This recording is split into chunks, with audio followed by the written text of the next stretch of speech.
Gubernatorial.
How did these guys avoid the DMCA?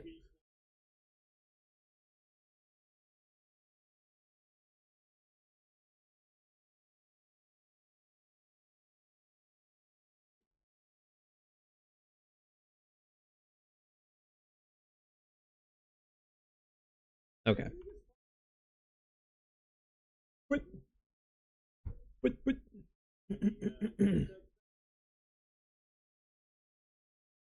Oh boy. Oh boy, oh boy.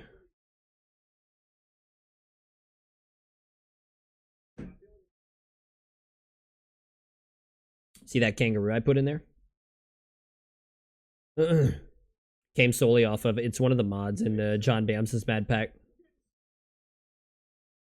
Aru. It made me think of Kangaskhan. I've been too Pokemon brained lately. I've got Pokemon brain. Everything I see in everyday life now, I just associate with Pokemon. That's kind of like what happens when you get an addiction. All right, let's pull this up right here. Yeah, everything I see in my everyday life now, I'm just associating with Pokemon. Like, how nice would it be if you're on the road in traffic? If you're dealing with traffic on the road, how nice would it be to just repel other drivers? Just use a repel and you don't get like, you know, just fucking repel them bitches out of your way. Alright, stick you right the fuck there. I want you in the worst way.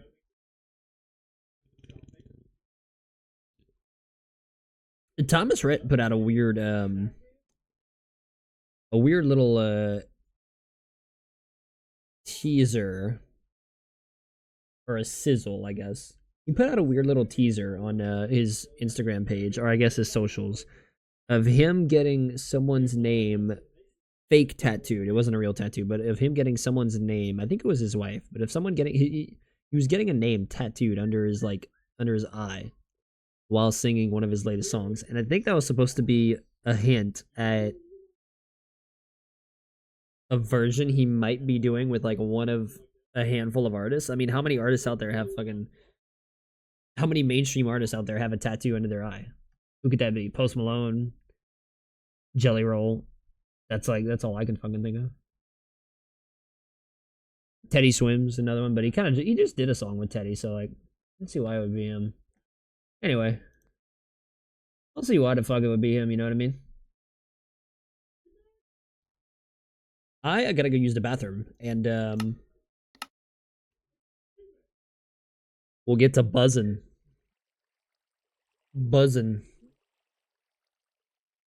Oh shit! Oh yeah, I remember why I was here. Pretty good timing. I remember exactly why I was here. We're about to be working busy like a bee today. On a bee farm, go less. I'll be right back. I'm gonna use the bathroom. Oh, hold on. Not yet. Ben Simmons joins Kawhi Leonard and Blake Griffin as the only Ben Simmons. When did the Clippers get Ben Simmons? I missed something.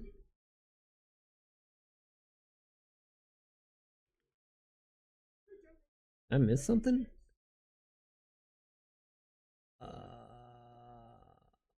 Oh yeah, Clippers. Mm, oh, oh, Ben Simmons is a Clipper now.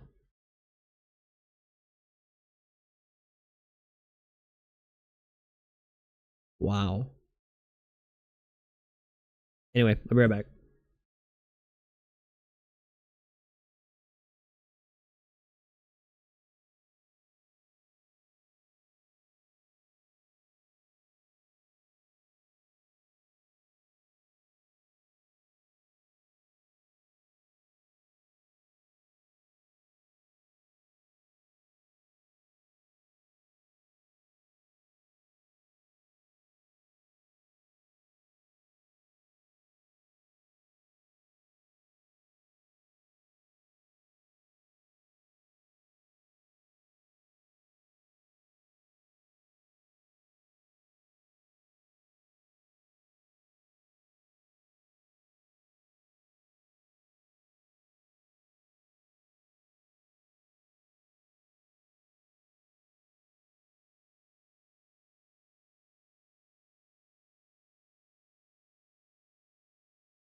Mm, mm, mm.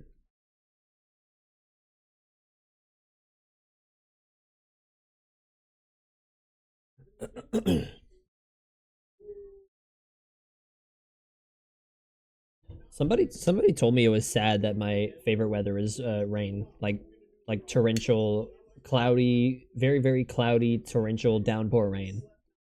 I love it, dude. I fucking love rain.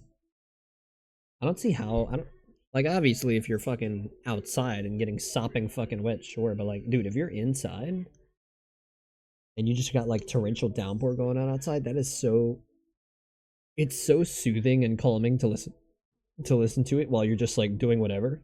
To me, it is at least. I can't open this. I don't. Yet again, I don't have fingernails.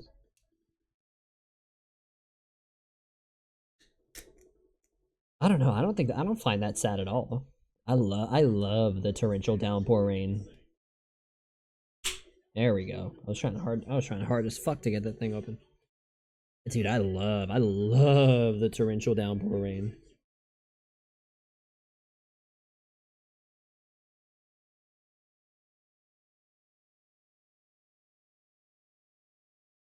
Oh no, they split. Crazy.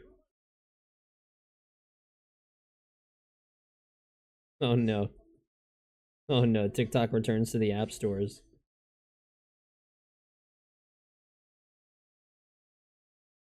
Dude, I'm not gonna lie, I kind of wish they would have kept it off the app store in low key.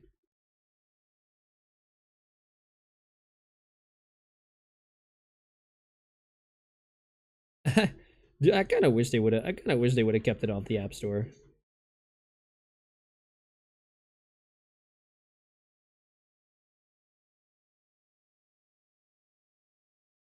No.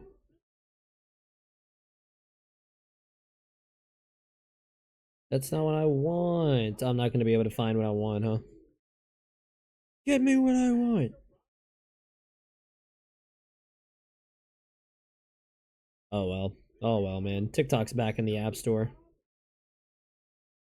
TikTok's back in the fucking app store, man.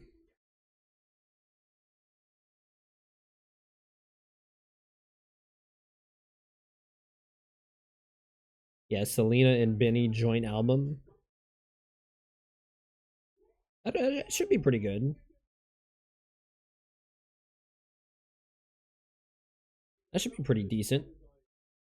I got the fucking thing on my Spotify. I got the thing on my Spotify that told me dude, okay, my Spotify keeps fucking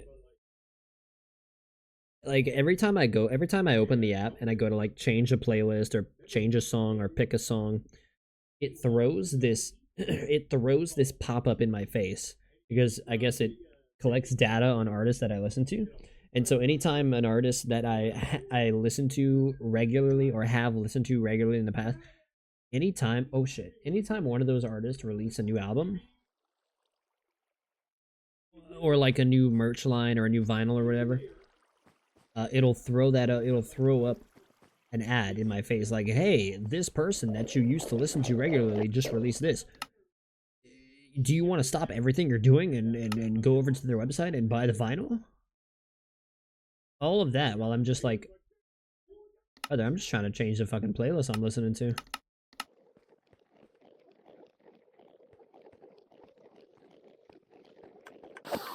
I'm just trying to change the fucking playlist I'm listening to, man. Hold on. Something's missing here.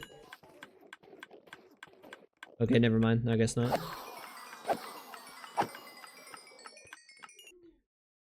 I want to do, watch, I want to do one of these.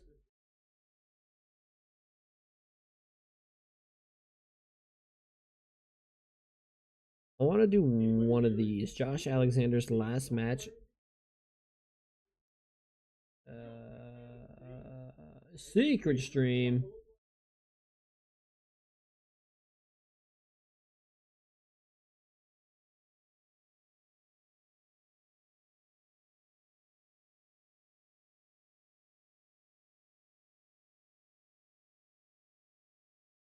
Wow. Oh, Grapsity.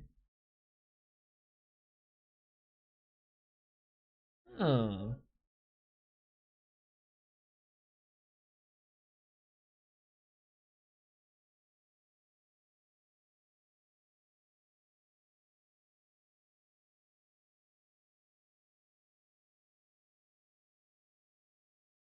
Grapsity, huh?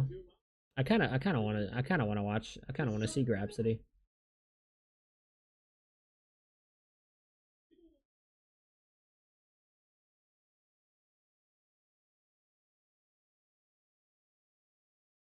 Rhapsody, an effusively enthusiastic or a static expression of feeling. Is that a real? Hold on, is that like a real definition?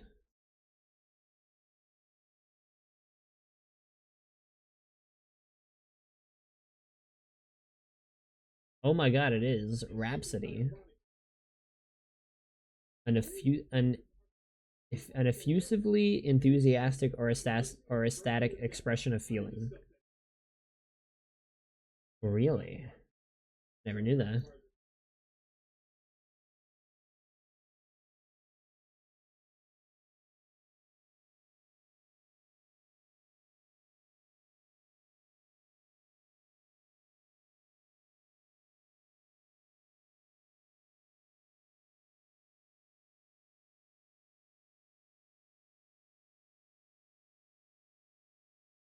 Bruh. Okay. Okay.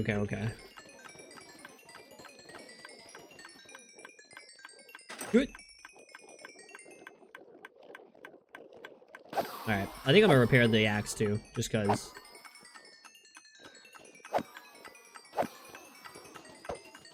The pre-game to the big game. Dude, the Super Bowl was Sunday. That's still wild to think about. I like almost forgot. I almost forgot that the Super Bowl even happened.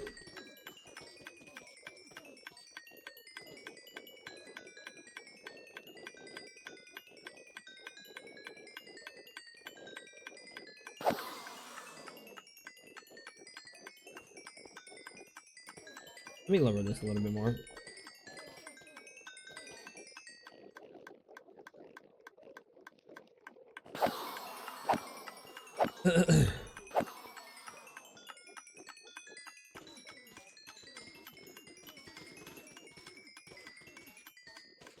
Oh, wow. Wow, what a tease. Dope. Down on the Chiefs. What? Why?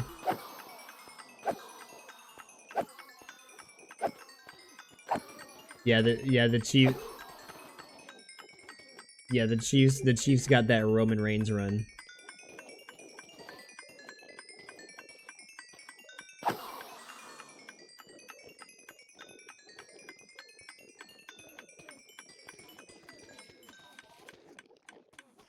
We're here to win.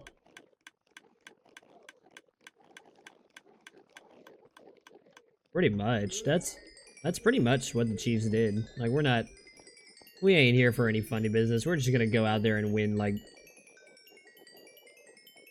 we're gonna just go out there and do nothing but win 17 fucking games. Okay, I'm bored of the XP.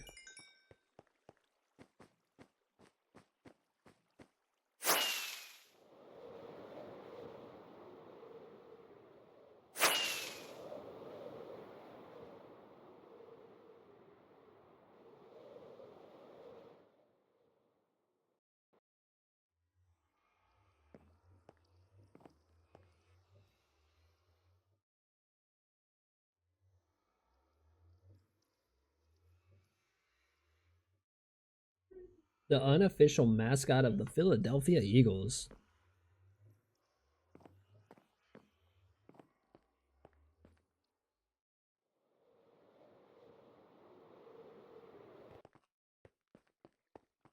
Wait. Oh God.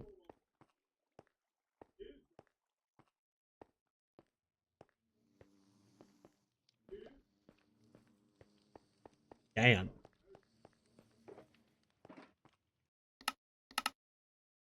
Oh yeah, I remember what I was doing.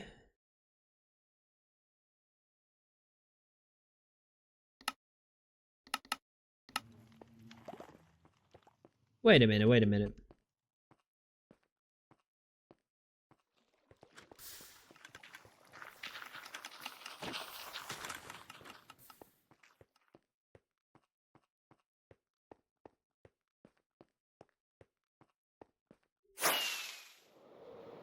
Wait.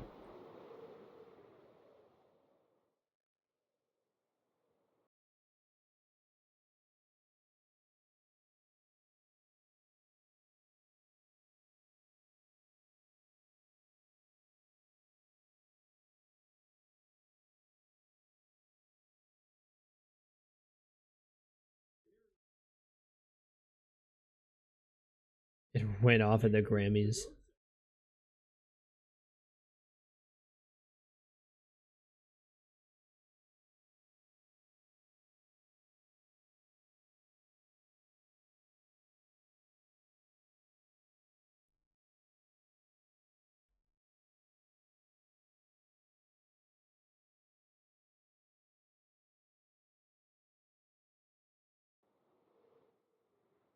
I don't I don't I don't think I need to, yeah, I don't need to touch that anymore.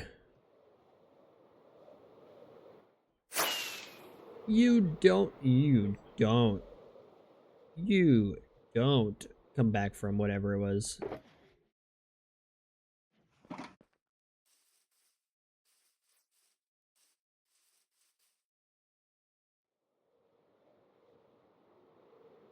Like you feel like you gotta just let time pass. Yeah. Drake will be able to bounce back.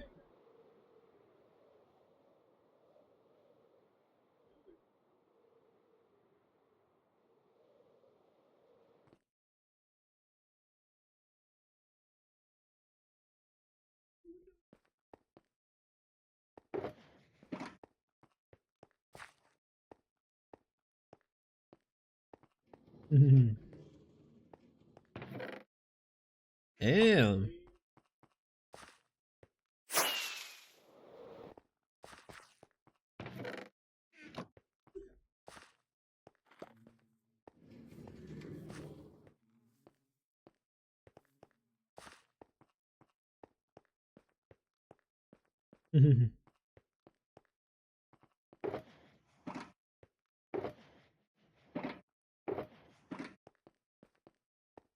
Okay, did I like boom. Oh.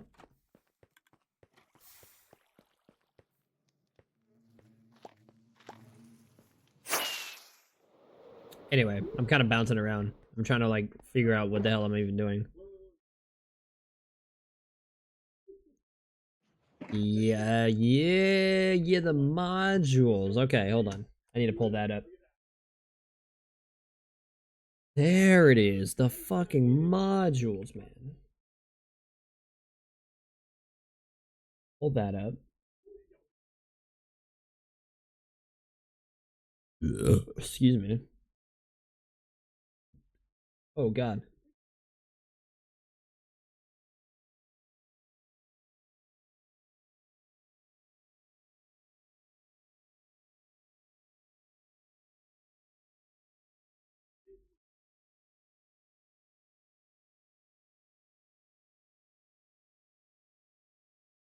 Okay.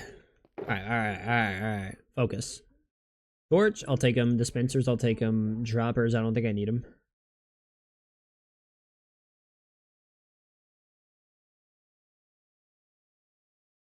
Comparator. Repeater.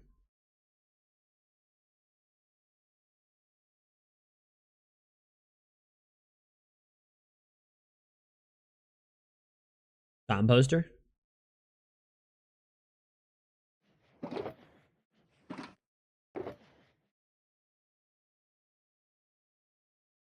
Hmm.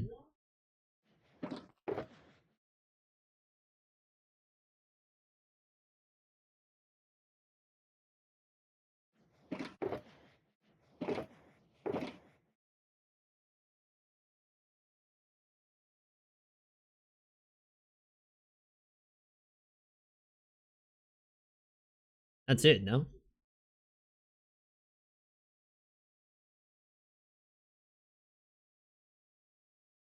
What else? What else do you use a lot of?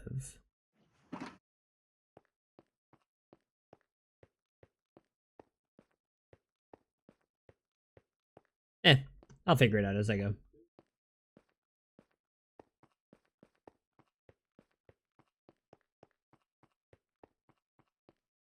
Wait.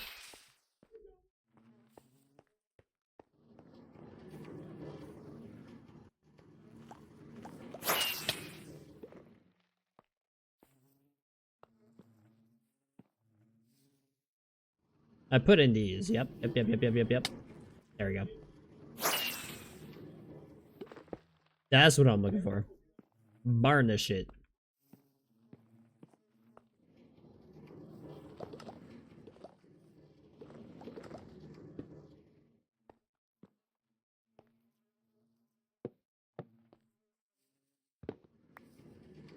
Hmm.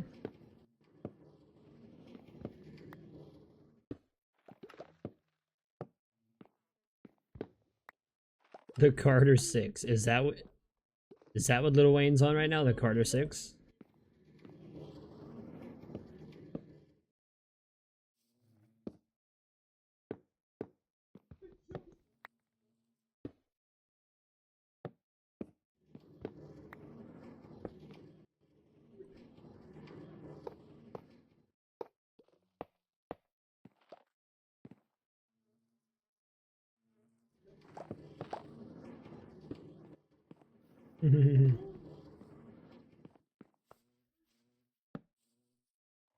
I actually never looked at like a full list of Grammy winners.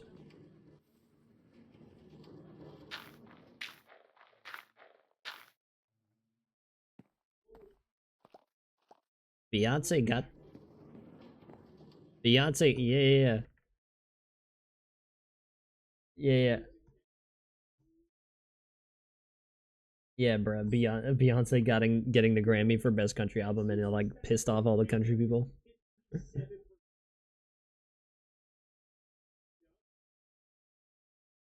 It's like, okay, Deep South, okay, Deep South.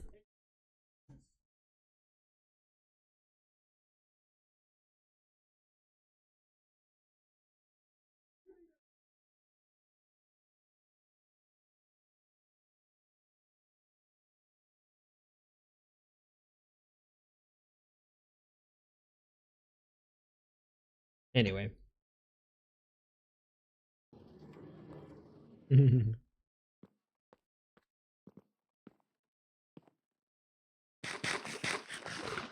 if even if I did look at a list of all the Grammy winners, I wouldn't know like half of them. I wouldn't know half of their fucking I would not know. Oh shit, I never did this.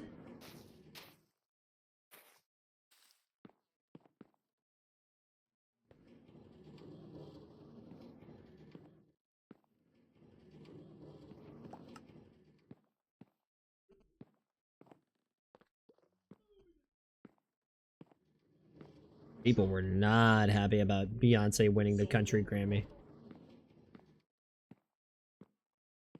Disgrace.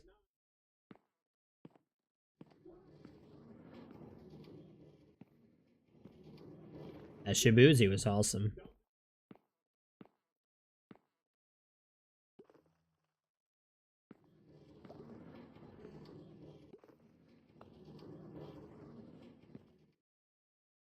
Hmm.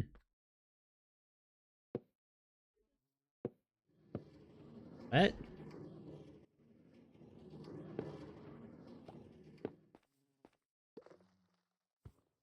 No!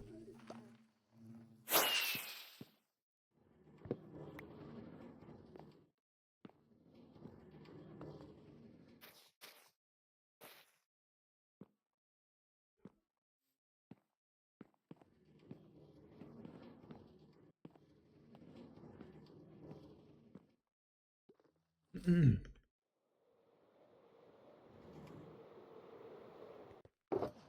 the fuck is Janelle Monáe?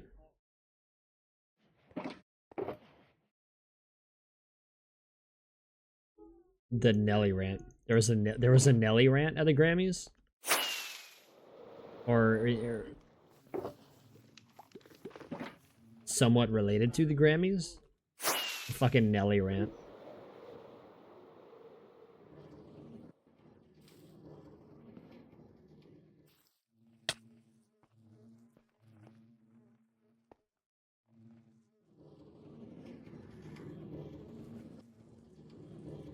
The Not Like Us-a-thon.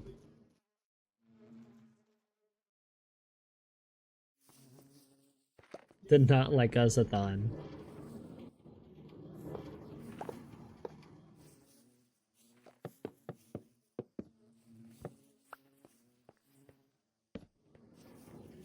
Oh, wait. Wait, are people not... People were not happy about fucking, people weren't... People in New Orleans and people down south weren't happy about the halftime show being dominated by a West Coast rapper? Like, do they actually care about that shit? Do they actually give a shit about, like, the geography of the rapper?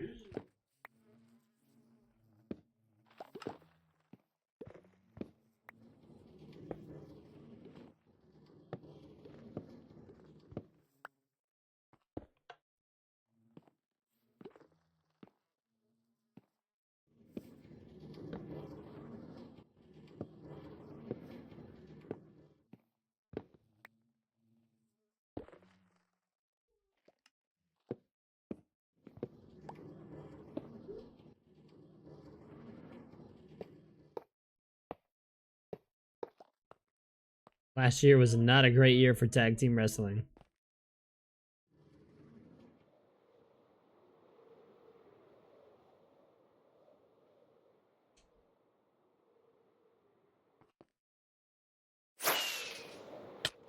Ow.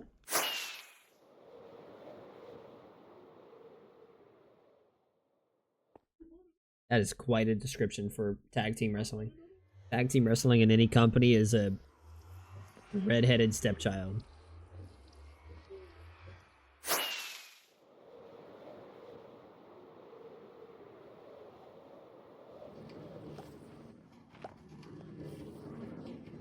Bam. Luka Doncic.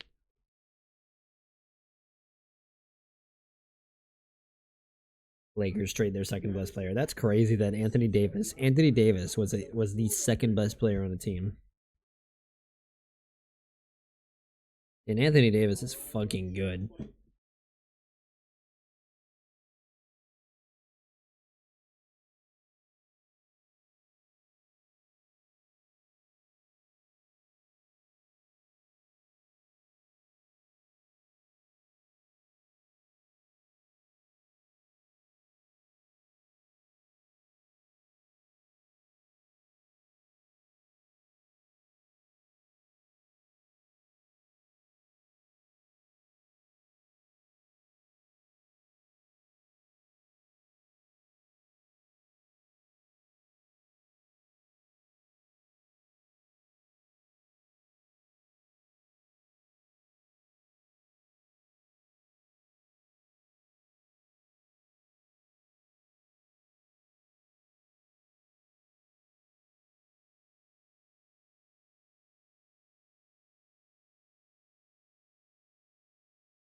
Bizarre. he playing with the Sun right now. I feel like he's like was one the main goal, 1 or 2 more years, and then that's it. Lakers are moving forward. But yeah, also The as mentioned here, if we're Lakers. talking trade talks, as a resident of Oakland, California, trade talks got a little interesting. Not little interesting, very interesting for Oakland. me this week, as someone we've talked about countless times on this podcast. Philip Lindsay is now a Golden State Warrior. Jimmy Butler. Jimmy. Yeah, came to Chicago, beat up on the Bulls last night. They looked very good.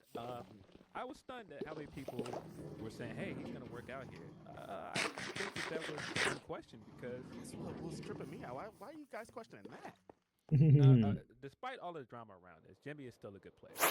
What Wiggins Very gave good them as player. a two-way player, as somebody that can splash, and you can rotate him around and put him on a few different people. That's Ah. Jimmy's game to a T. He's a better Wiggins. He does everything better than Wiggins. I just saw He's a something. better Wiggins. The Andrew Wiggins? I forgot that happened. Oh, shit. I forgot that happened. But yeah, I think this is a good trade for both sides. I thought that Miami came out really well with this. They made some good moves on their side. Paying $60 million for Jimmy it's a questionable move, but we'll see how it works out. Paying $60 million for Jimmy. We're just throwing it. We're making it happen. I think it's exciting for right now. I think the Warriors are gonna have a nice little boost. Jimmy, like you said, regardless of the antics, regardless of anything happening, great basketball player to have on your team when you want to try to win for reals, and he's somebody that's going to try to win for real. Yeah, great basketball player to have, especially when he's motivated, when he's trying to make a point, when he's trying to prove something. Being on a team with Steph Curry that also still has some things to prove for people for some reason. Yep. I think there's a good chance that they for some reason push into the playoffs. I don't know how far into the playoffs, but we'll see. The other part about the Lakers thing, they did make that trade, and then they made the trade for Marvin Williams, which looked like what on God's earth does Steph Curry have to prove to people? Did not pass his physical, so I don't know what that means. They're gonna have to try and find another piece to play the five for them. I don't know how that affects what they were planning to do, but we'll see. The other news here is AD. As Vlad pointed out, AD is already hurt. That clip I saw yesterday of AD going off in the first half, I was like, oh no, they might be all right. He was going off. He got right in the camera, was like, I'm here. I'm here. And then by the end of the game, he was, That shit said non-contact. I was like, hold on a second. He got a non-contact injury. This is I'm like, AD, I didn't want this to happen to you, man. Like you said, Phil, he came out, guns a-blazing, a superhero, killing it. And then by the end, it wasn't like that. I'm like, damn, AD, that's a tough go to go about this. Like, what do you think? Did he get a raw deal in this, you think? I mean, he's playing with Kyrie still. He kind of did. He kind of did, but also, I get it. Because he's been playing really good for them, but also, he's not getting younger. You're going to have to pay him another max deal eventually. And for his output, what you want him to do, and this is clearly not working because the Lakers have not been good.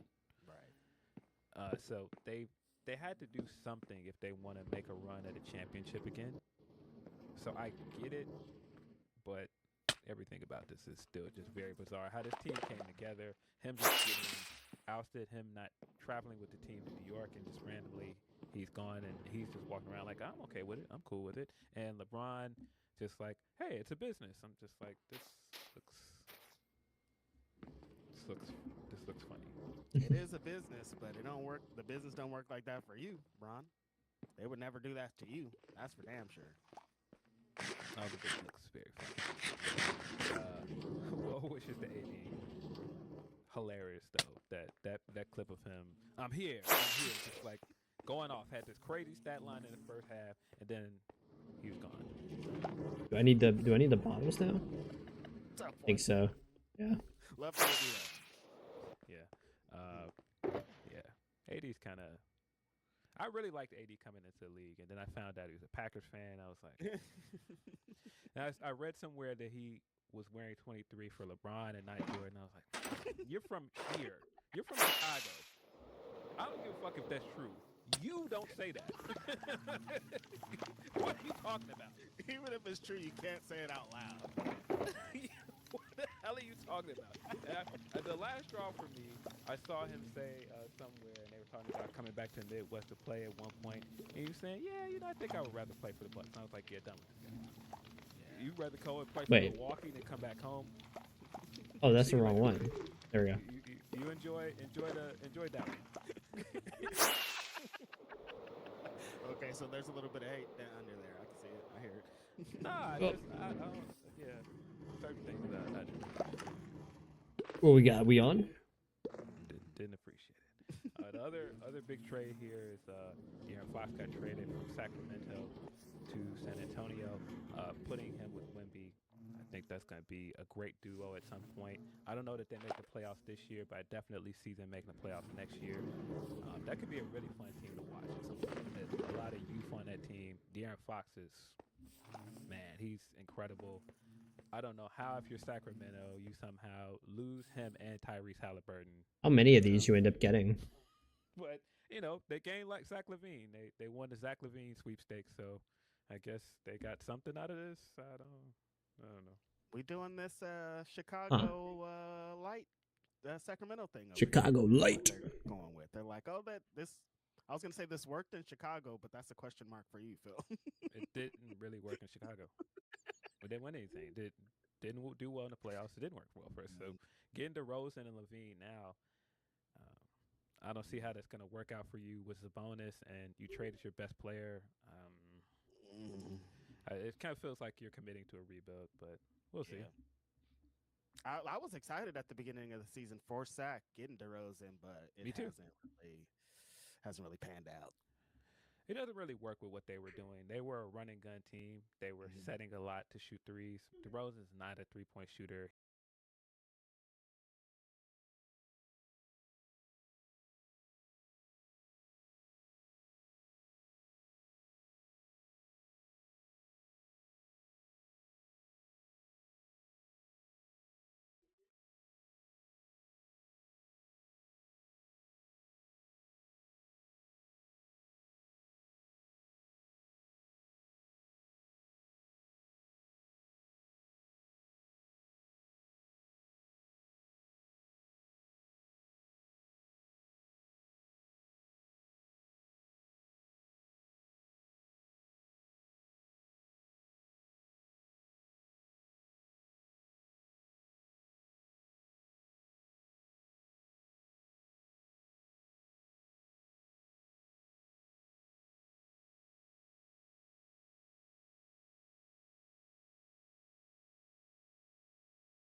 Okay.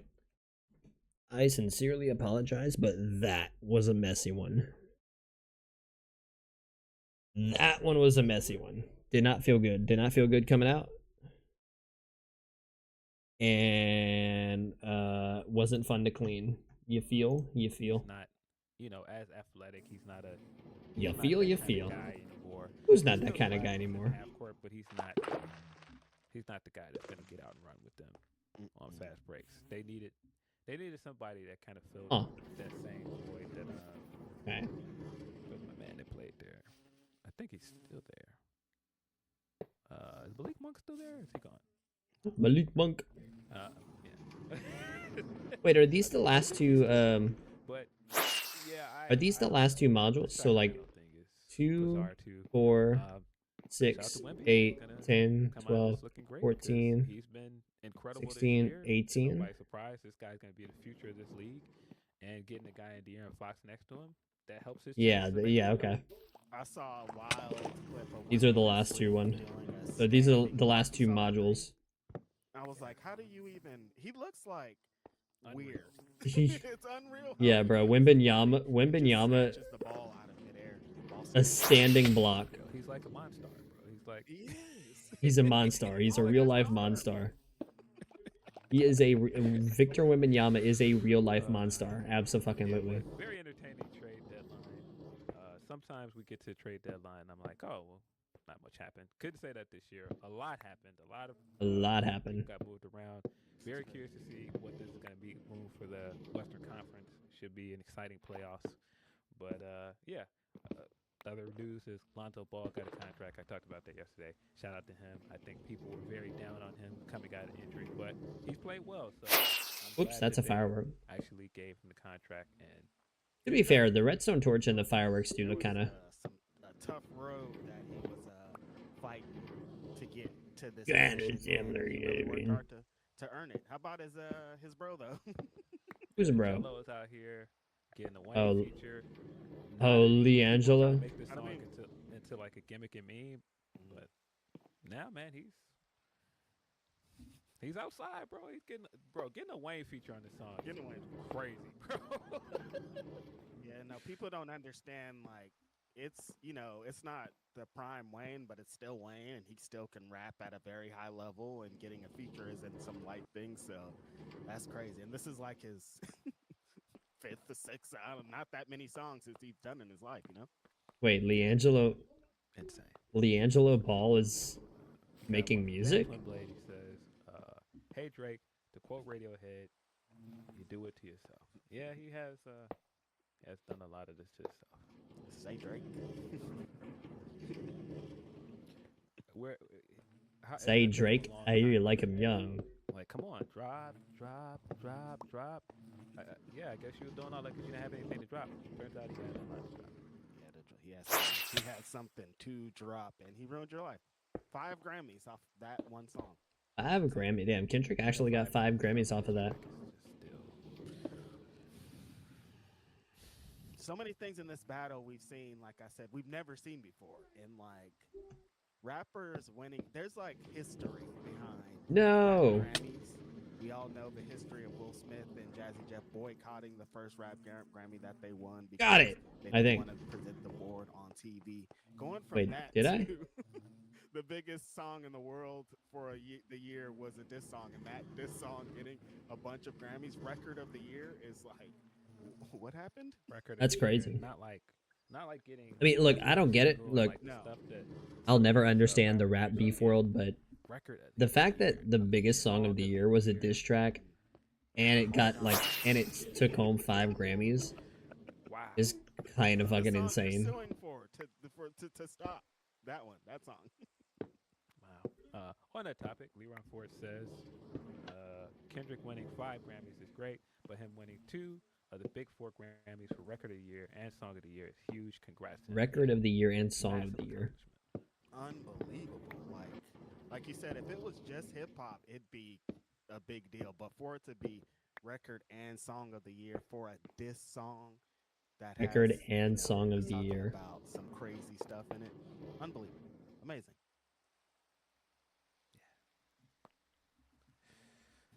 I mean, I don't get it, but hey, props where props are due, I guess. Those folks at the CMAs are down bad after Beyonce won a Country Album of the Year and Album of the Year. Yeah, shout out to B. Big Yeah, screw the CMAs. The CMAs are kind of. She knew what time it was when she was making the record. She has a bunch of awards, a bunch of accomplishments. She's the greatest. Yeah, that clip of her being The shocked CMAs, man. down, and then they're like, "Yeah, Beyonce," and she's looking around like, "Me?"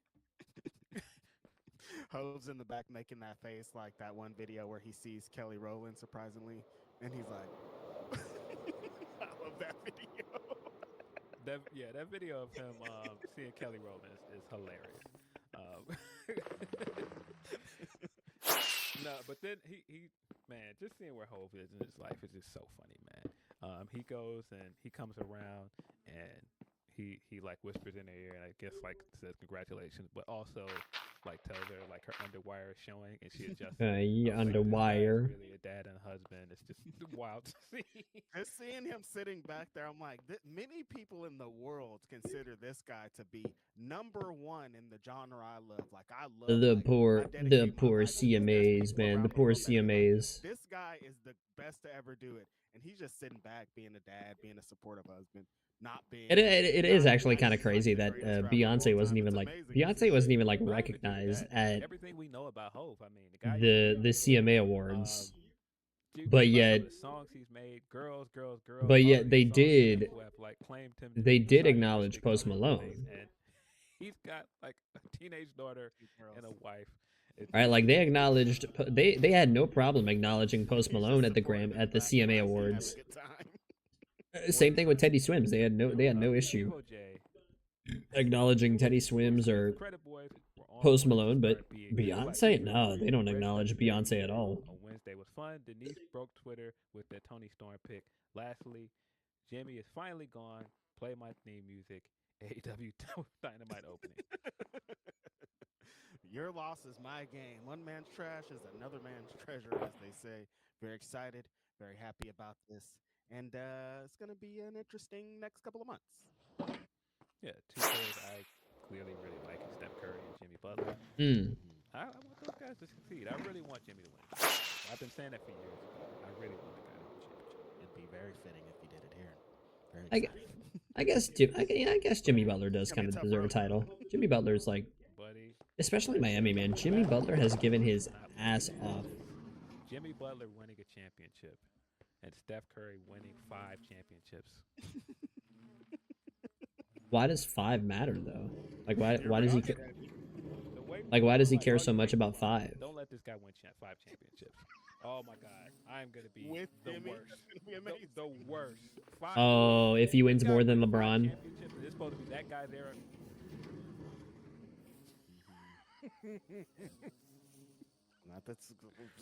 Look at that history again, my people. I mean, that doesn't mean Steph Curry is a better player than LeBron. I don't think, at least. Better shooter. Performance has lived in my head all week. Best performance of the night, in my opinion. Yeah, shout out to Doji, man. She did her thing. She's super talented, man. I want to, again, give a shout out to her for just being... Is that all? I think all these are right. Yeah. Or all these are done. Changing anything, doing her... Alright, I need beehives. Well, I need to... Historically has some very high profile releases, and for her... I gotta do this first. Hold on. Turn that on. Kendrick Lamar to do that and excel is amazing. She's an incredible performer. She has a great career to look forward to. Yeah, seeing some of the cosigns she's gotten, that's amazing for her. Where'd my levers? Yeah, really happy for her. Hopefully, she continues to maybe the third. Say Drake. Best rap album as well. I didn't know that. I knew, of course, the 2 that have already won it, but wow, only 3 women have won that award. That's wait, which award? Great category to be in with Cardi and Lauren. Which award?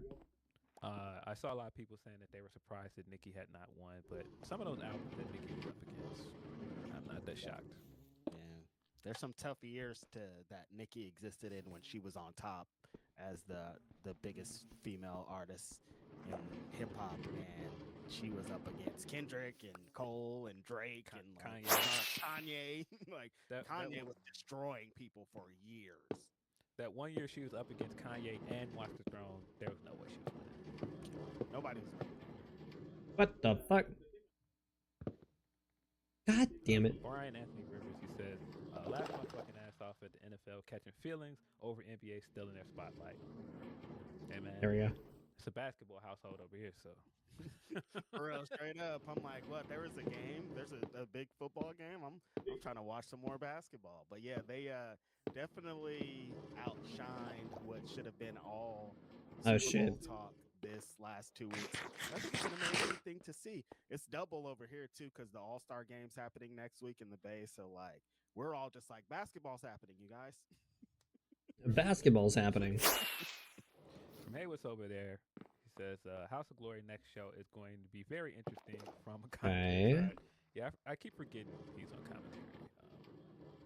And this guy said some things about, of course, mentioning that Mercedes is making her first independent wrestling appearance in 13 years, I think they said.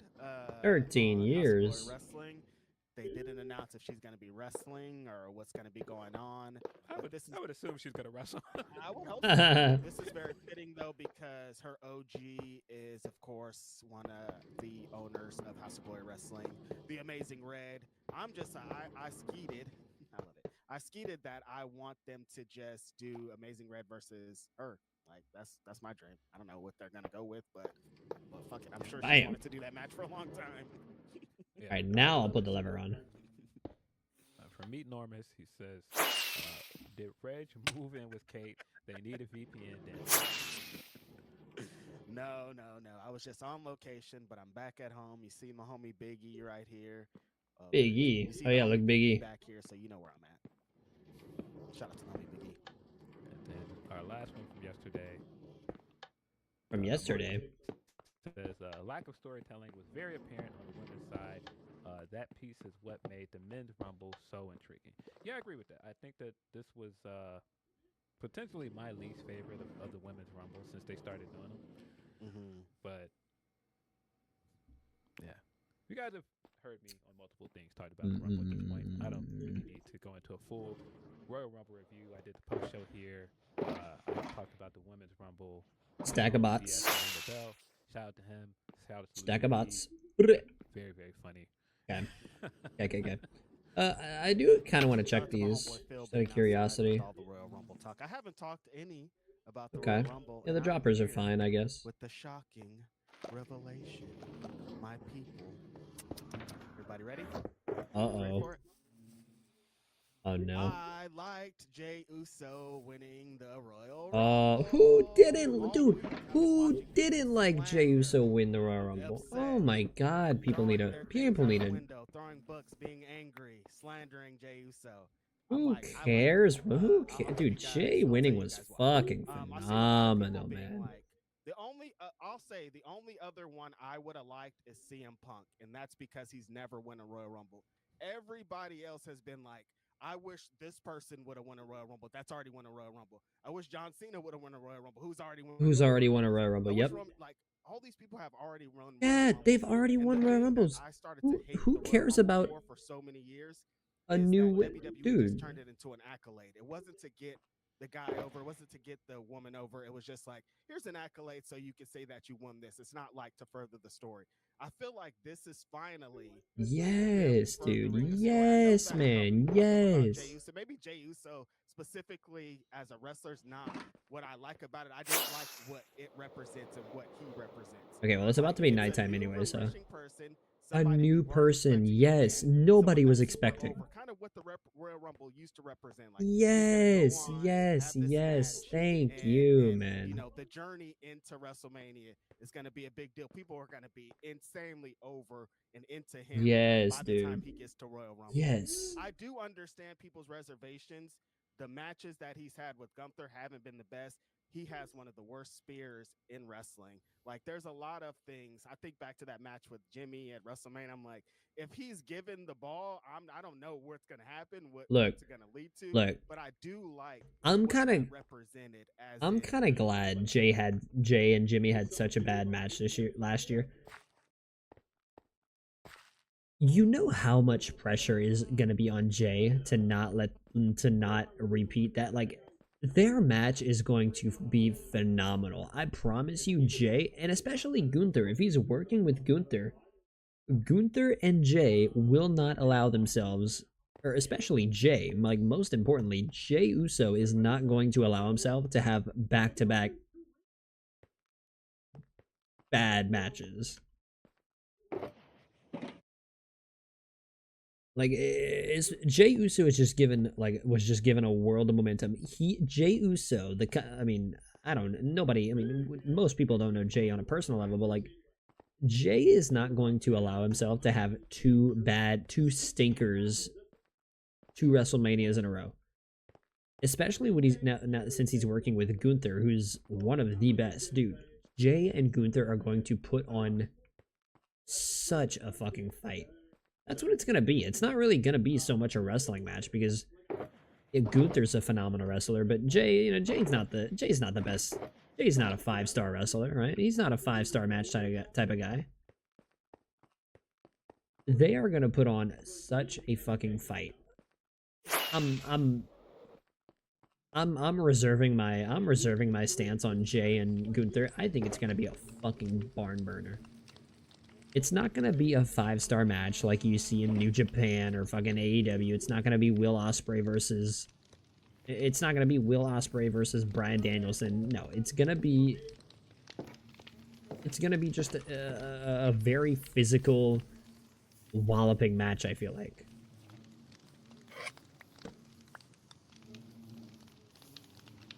Now, you know what? Let me take some from this side.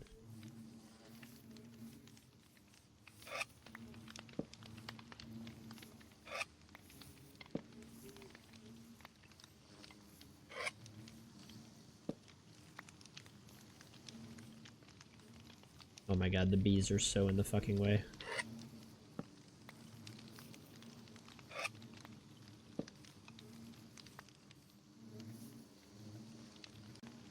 This is a new thing. This feels different, and that's I don't Jay is not. Because it was everything that Brother, Jay will not allow himself to have back-to-back stinkers at back-to-back manias. He just won't. He will not allow himself to do it. I don't think he will. Hey, you have 0 copyright strikes on your channel. Hell yeah. Really? With all the wrestling I play on my channel?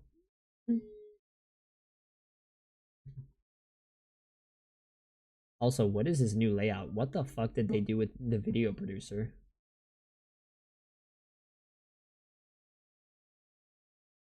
What the hell did they do with the video producer? I don't like the video producer at all.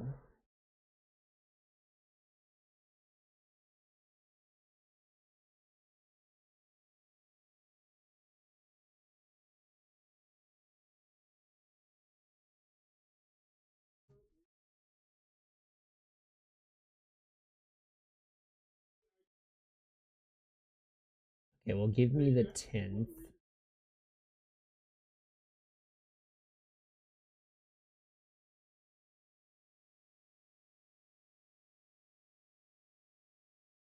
The 10th.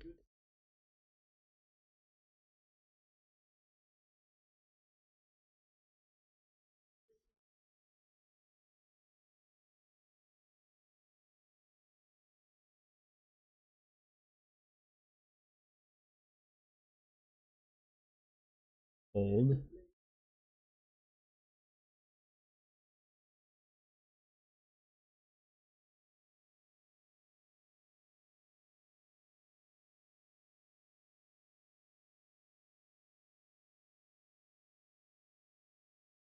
Okay. All right. Let's see. Let's go. Boom. Pub.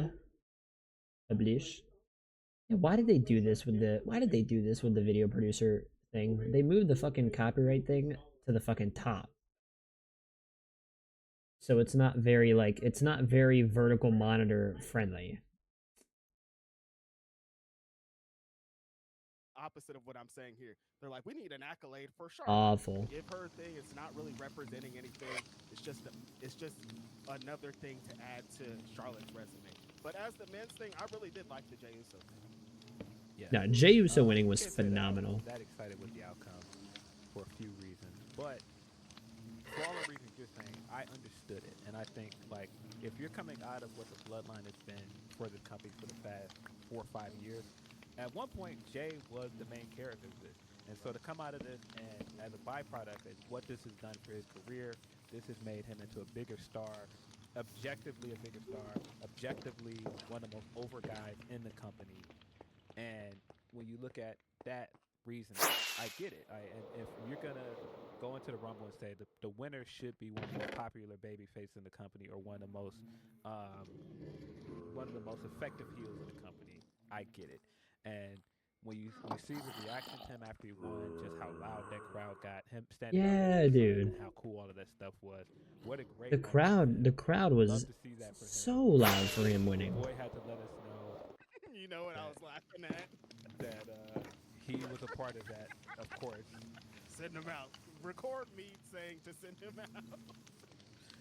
Yeah, but I think on that level, I think it was really good. I think, like you said, getting somebody new in there and what this represents for Jay, I get it. You have got to give him the win now, though. You Yes, cannot do all of yes, this and get the yes, Royal Rumble win and then go to yes. Mania and he Same, doesn't win. You same. also put Jay yourself has to in win at a bit Mania. of a corner because I don't think that Gunther versus Jey Uso feels like a main event match. They're But you're not also nothing over there. But you're also making a point of, this is him stepping up and becoming a main eventer. I mean, his name is Main Event Jey Uso. Main But event I Jey don't feel Uso. like if for example, if the other two matches are Roman, Rollins, and Punk, and then Cody versus Cena, Jay and Gunther are not main event. You are number 3 to those 2 matches for sure. Yeah. So, yeah, I think a lot of things about this are great. We got the discourse, which, Woody, when I tell you, the discourse to me has been far more annoying than anything about this because I was sitting there like, oh, it's Jay. Okay, well, I personally don't know how to deal with that as most people, but hey, good for him. But then people turning this into the internet is lying. Don't trust the internet. All of those people are just miserable complainers. And I was just like, guys, we don't have to do this. And making a point of trying to respond to the fact that people were reporting that it was very divided, the amount of dislikes on the videos of him winning and people Oh, turning good into, God. well, that doesn't matter. Look how over he is at the show. The internet does this thing, and I hate it every time. It's so annoying. The internet's fucking You'll point out annoying in something general. like this, of like this guy's getting a lot of dislikes in his video, and then people will argue something that people are not actually saying. You know what I mean? They'll be like, "Oh well, see, the internet's wrong because look how over he is. Look how much fans want to see him." I don't think anybody's arguing that this guy's not over. I think everybody that watches this thing and has eyes and ears can see this guy is over.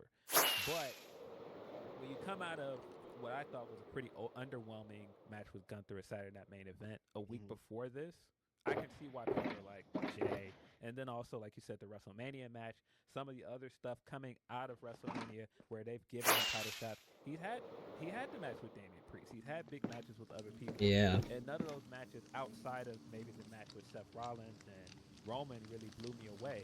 And so I can see people not being The match with Seth Rollins and Roman. And the internet always does this thing of, well, what do you mean you don't want to see this?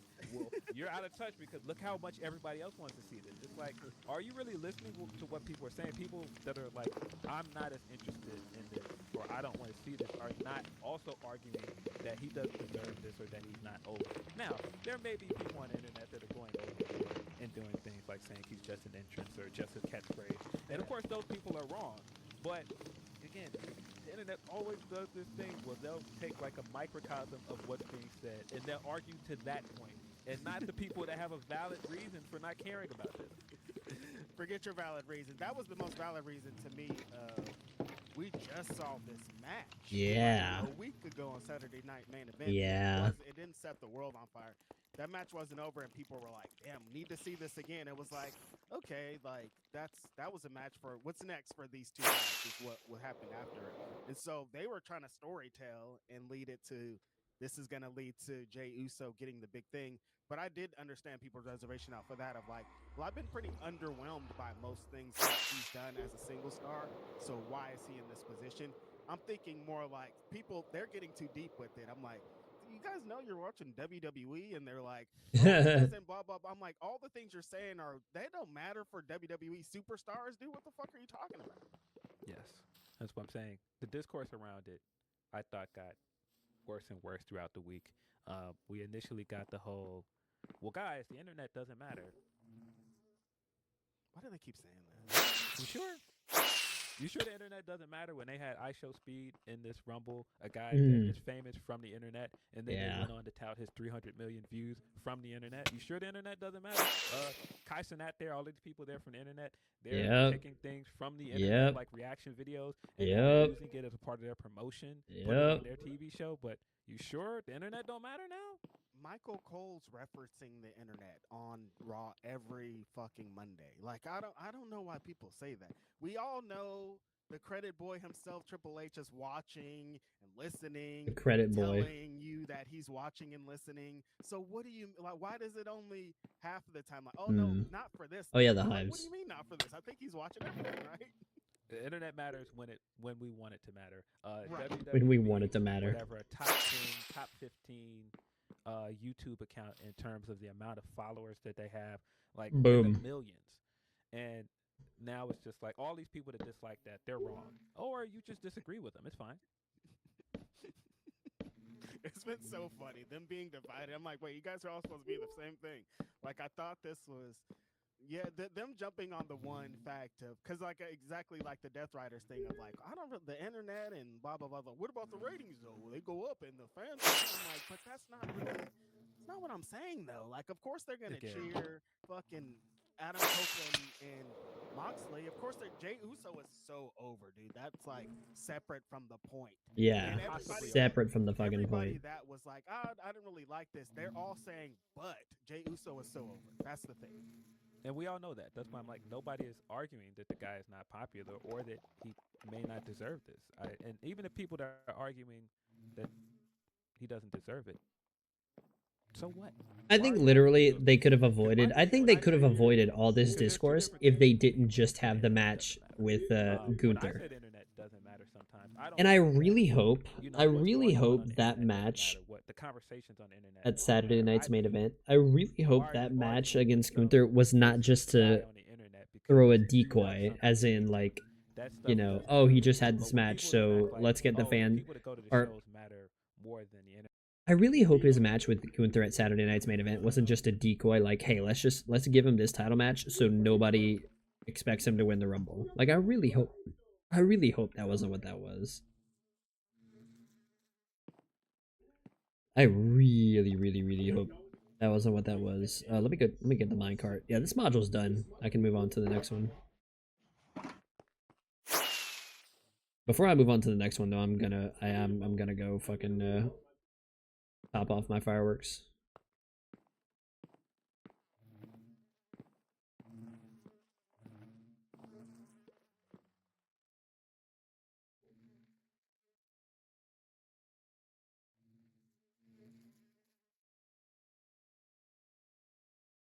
Internet. Hey, I hope the match with Gunther at Saturday night's main event wasn't just a smokescreen. You remember why they had to do that? Because there was a big hashtag on the internet that translated to their live shows. So you can't then go, hey, well, if you don't pay to go to shows, then your opinion don't matter. What?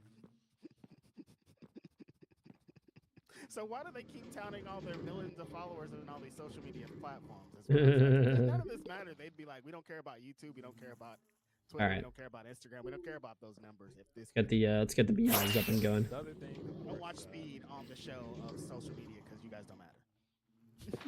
Right. The other thing I saw, people were sharing that Dave LaGreca clip. They were saying 5 matches don't matter. He connects with that fan base. The audience loves this guy. That's what matters. You can have great matches, but some people that have great matches will never get what he got on the Monday Night Raw after Rumble. I hate it. Why? Why do you hate it? Things can be just hate when we do this every time and it turns into, hey, this is why matches don't matter. Matches do matter, man. Like, stop it. I cannot stand it. Because the biggest thing is if he was having fucking amazing matches, if he set the world on fire with that Gunther match, all this discourse would be way different. Yes. I mean, that's what I'm saying. Two things can be true of, hey, you know, making a connection with the audience and that crowd loving him in the way that they do. That is a once in a lifetime thing. Some people go their entire career and don't get this kind of connection with the audience. That is absolutely true. But then when you turn it into all you people that care about matches, you guys that care about cage. Why am I catching a stray? Like, why? I just don't understand why we have to do this every time. A story and character is more important than wrestling. But the wrestling, it should accentuate the wrestling. At the end of the day, it's supposed to get to the match. All of this stuff is to get to the match. I always wonder why I'm getting called dumb in this. I'm like, man, that was okay. And they're like, you idiots with your 5-star matches. I'm like, what does that have to do with what's happening? All right. Cool. Three modules are fully fucking active. Like, no, again, it's WWE, it's Jey Uso. Like, we know it's not about that. We know it's about so much more. But don't try to act like that's the reason why. Oh, these doesn't matter when Gunther is about 5-star matches, when the other wrestlers in this company are about that shit. So, what are you saying? Yeah. I mean, I think it helps to build the story of this match. Gunther being a straightforward wrestler and him being very much like, hey, cool, you're over, you come out, you do all of this stuff, you do the yeet chants, they come out and dance with you, everybody's having a good time. Bell rings, you cannot lay very popular that the people want to see in this position against a guy that's there because I'm just really good at wrestling. It's a very easy story to tell. And it's it is pretty easy. Gunther saying a lot of things that right back to it, Phil. People are saying on the internet. It's crazy. Feed it right back to him. Hey, there's a bunch of things that people are saying about you on the internet, but the internet don't matter though. Yeah, but I'm now gonna using a promo. I thought the stuff on Monday was really good. Him coming out and doing the entrance twice, really, really cool. Very emotional promo for Jay. And then Gunther comes out. It's like, hey man, I wouldn't do that. You want to wrestle me again?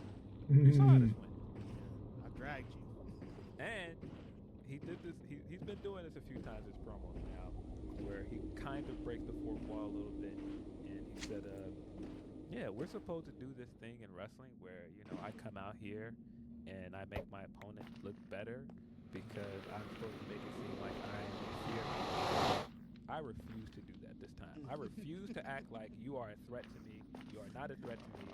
If you choose me, you're going to be in hell for the next few weeks. I was like, man, I love you, man. This guy. It's like a real promo of like, we can come out here, do all the pageantry and do all that, but I'm not doing that. Like, if you pick me, I'm going to kill you. It's like a real ass promo, and Jay kind of being shaken in his boots, being like, "Well, I didn't say I was gonna pick you anyways. I need to talk to Cody first." I'm like, "Yeah, no, Gunther put the fear in his ass." Well, he did though. He said in the press conference that they put Gunther. So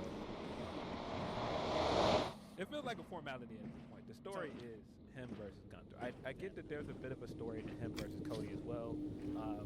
Cody is showing certain signs of him being a bit heelish coming out. Yes. With Kevin Owens, I've seen people pick up on. But I still think if you're gonna Cody is giving some very, very heelish signs. put him against a pure heel, not somebody that's got shades of gray. You don't want to divide your audience. You want that crowd to be universally behind Jay. 100% everybody in the crowd is here to see Jey Uso win that championship. Yeah. And that's only going to happen against Gunther, because if he's against Cody, people are going to cheer for Cody. Yeah. For sure. No matter what Cody's doing. Absolutely. But Yeah, I guess that makes sense, man. people doing Everybody in that crowd is gonna want to see Jey Uso win. that don't want this, how they're wrong. It's like, I feel you, but you could just do the first half. Just be happy for Jay. Like, if you just celebrate Jay's win with him, even Jay included, I feel like they spent too much time.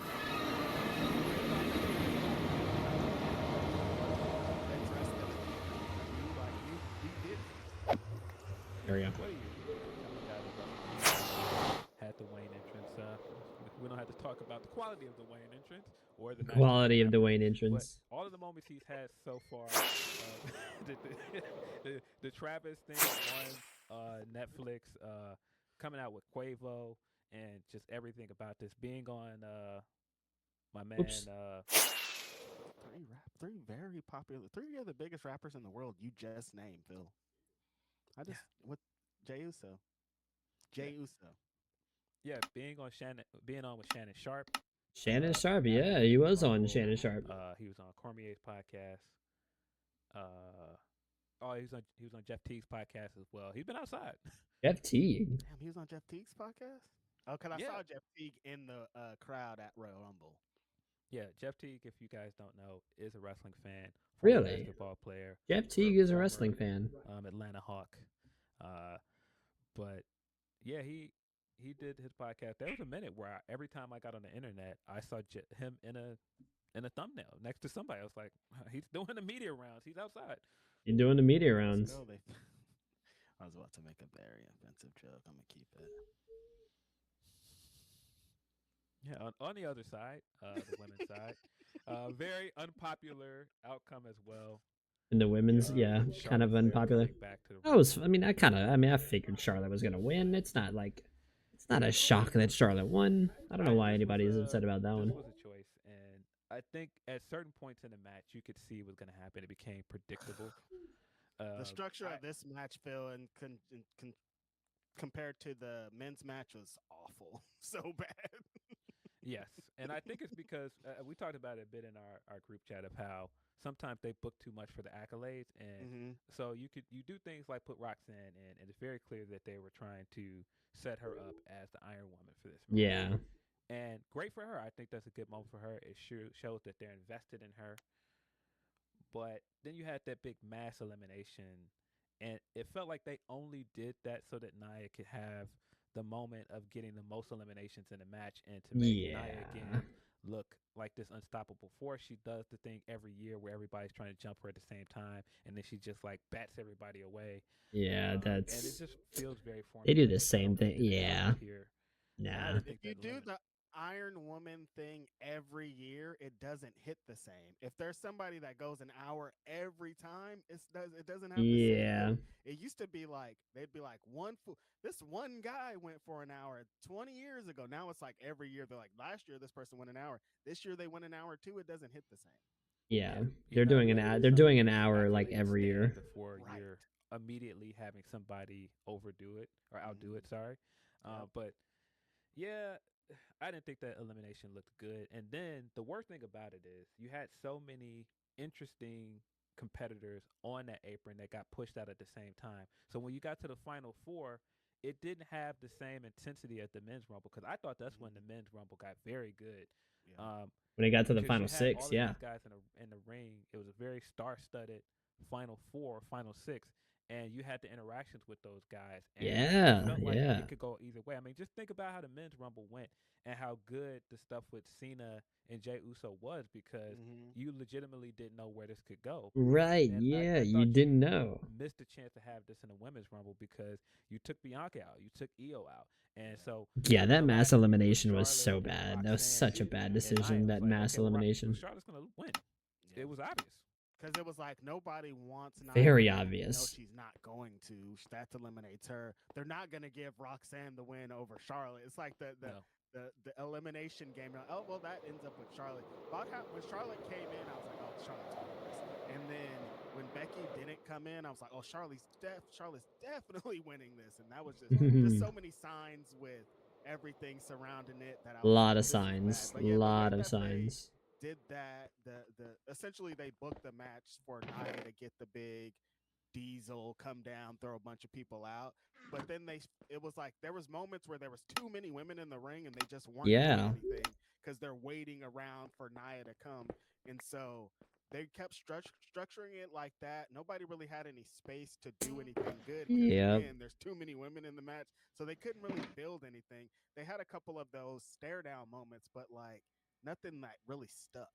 Nah. Yeah, I don't think it was a good sign either that some of the people that we were hoping to be in this rumble became more of the discourse than some of the stuff that actually happened. Right. Because at one point I was looking around like, oh, so we're not getting Jade. I wonder what that means. And we got the report that Jade was legitimately injured and she wasn't cleared to come back yet, so that's why she wasn't there. But I thought for sure Becky was going to be number 30. Yes. And then it was Nikki Bella, which, that's not a bad surprise. No. Especially considering what was going on with Nikki. She was not calling herself Nikki Bella. At one point, she was calling herself Nikki Garcia. And so to mend the fingers with WWE and come back, that is a moment. But when we're expecting Becky, it doesn't quite hit the same. And so to your point, when Becky didn't show up, expecting Becky, and we got fucking Nikki Bella. A big showing here. I mean, when they took Alexa out early too, I said, "Oh yeah, Charlotte's winning." Yeah. They knocked out Charlotte, Alexa, and Liv like back to back. I was like, oh yeah, Charlotte's definitely coming to win this match. Like everybody that you kind of expected to have a chance, or even kind of be there towards the end, were getting eliminated like in regular things. That wasn't any kind of crazy addition to the match. And I was like, oh, this is not going well. Yeah, the Nikki.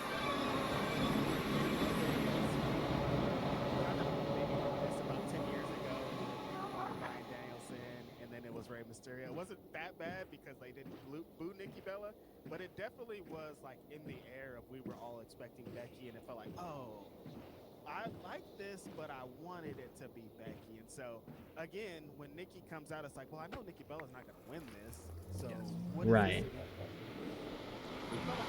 Like Trish came, Trish looked great, but Trish isn't going to win this. Like, a lot of them, a lot of the surprises you just. Somebody that was going to do it, they didn't have a great showing in this match. You didn't legitimately think they would win. Think that was part of it.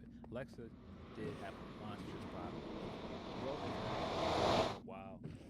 She showed up with the jacket with the reference to the Fiend on there, then had the letters next to it that said Friend Forever, also / Fiend Forever. Fiend Forever. She did look great. Alexa did look great.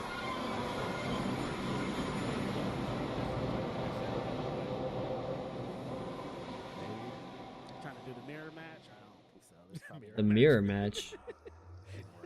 Similar to really work out, but I mean, no, they probably shouldn't do that. They should do something else because both of those women work better with better wrestlers. I don't know. It's just something about it that's not really good. What if this is leading to a tag feud? What if this is Alexa and Nikki Cross against Liv and Raquel?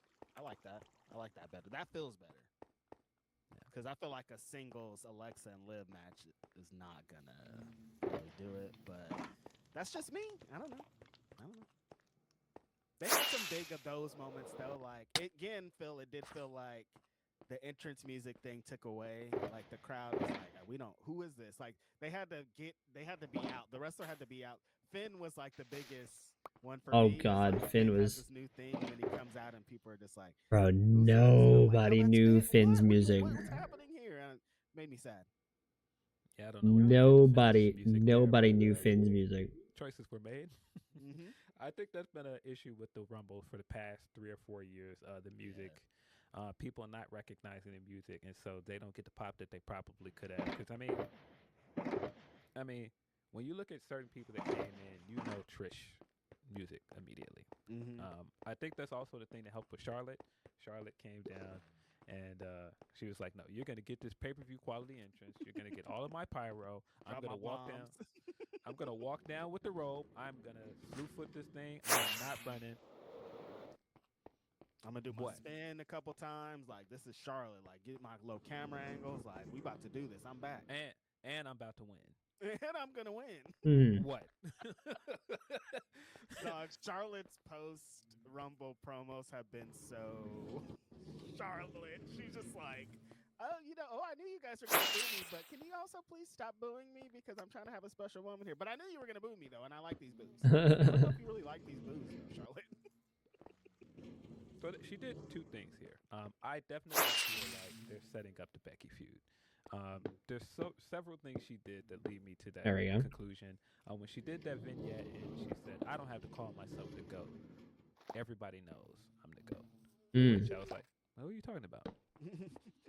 And then when she won the Women's Rumble, she was saying, of course, I am the first one to be a 2-time Royal Rumble winner, it would be nobody else. And all this time, Becky has been the one going to all these press events and things saying, I want to be the first one to Oh win yeah, I the need to Rumble. drop her. And so I think that that is intentionally done. I think that could be a good feud going into next year. But the thing is always going to be with Charlotte.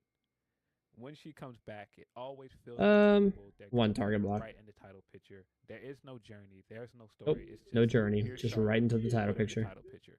And it's unfortunate because Charlotte is good, and I think people want to see Charlotte. When all of this stuff was happening, I was like, "Hey, I miss Charlotte," but then she won. I was like, "Of course they did this because Of course. they do it every time." So if they hadn't done this thing that they do all the time, I think more people would be into this. The promo that she cut Monday after the Rumble, where she was talking about how hard it's been coming back from an injury. This is the most uncertain her life has ever been. Uh, she's like really saying some very emotional and heartfelt stuff, and that crowd doesn't care. They're just booing Don't because care. they didn't want her to win the Rumble. But so here's the thing: if you had put this vignette out before the Rumble of her saying all of those things, people would have actually heard it, and it would have been something that you could have played off of going into the Rumble. But when you come straight back and just give her the win, and Yeah. then she comes back afterwards, it's like nobody wants to hear that. It it's hard to make her sympathetic when she wins so much. It's what we were talking about with Patrick Mahomes earlier. Yeah. When she wins so much, and then on top of that, she has the perception of being the company woman, the hand-picked company woman. People are not gonna want to be sympathetic for her. It's funny Yeah. that the person, But it's like, I the don't know, head of it's similar to with Patrick Mahomes, but it's almost it's weird with Patrick Mahomes. Like people get football fans especially, they get so like hostile towards it, and they get so just like so disheartening towards Patrick Mahomes just because, he's the one benefiting from all of these, all this winning and all these close like spur of the moment calls and referees lapse of judgment. Like he's the one benefiting from all of it. Let's see. He just so happens to be the one, I guess. Crazy. Crazy.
booking this.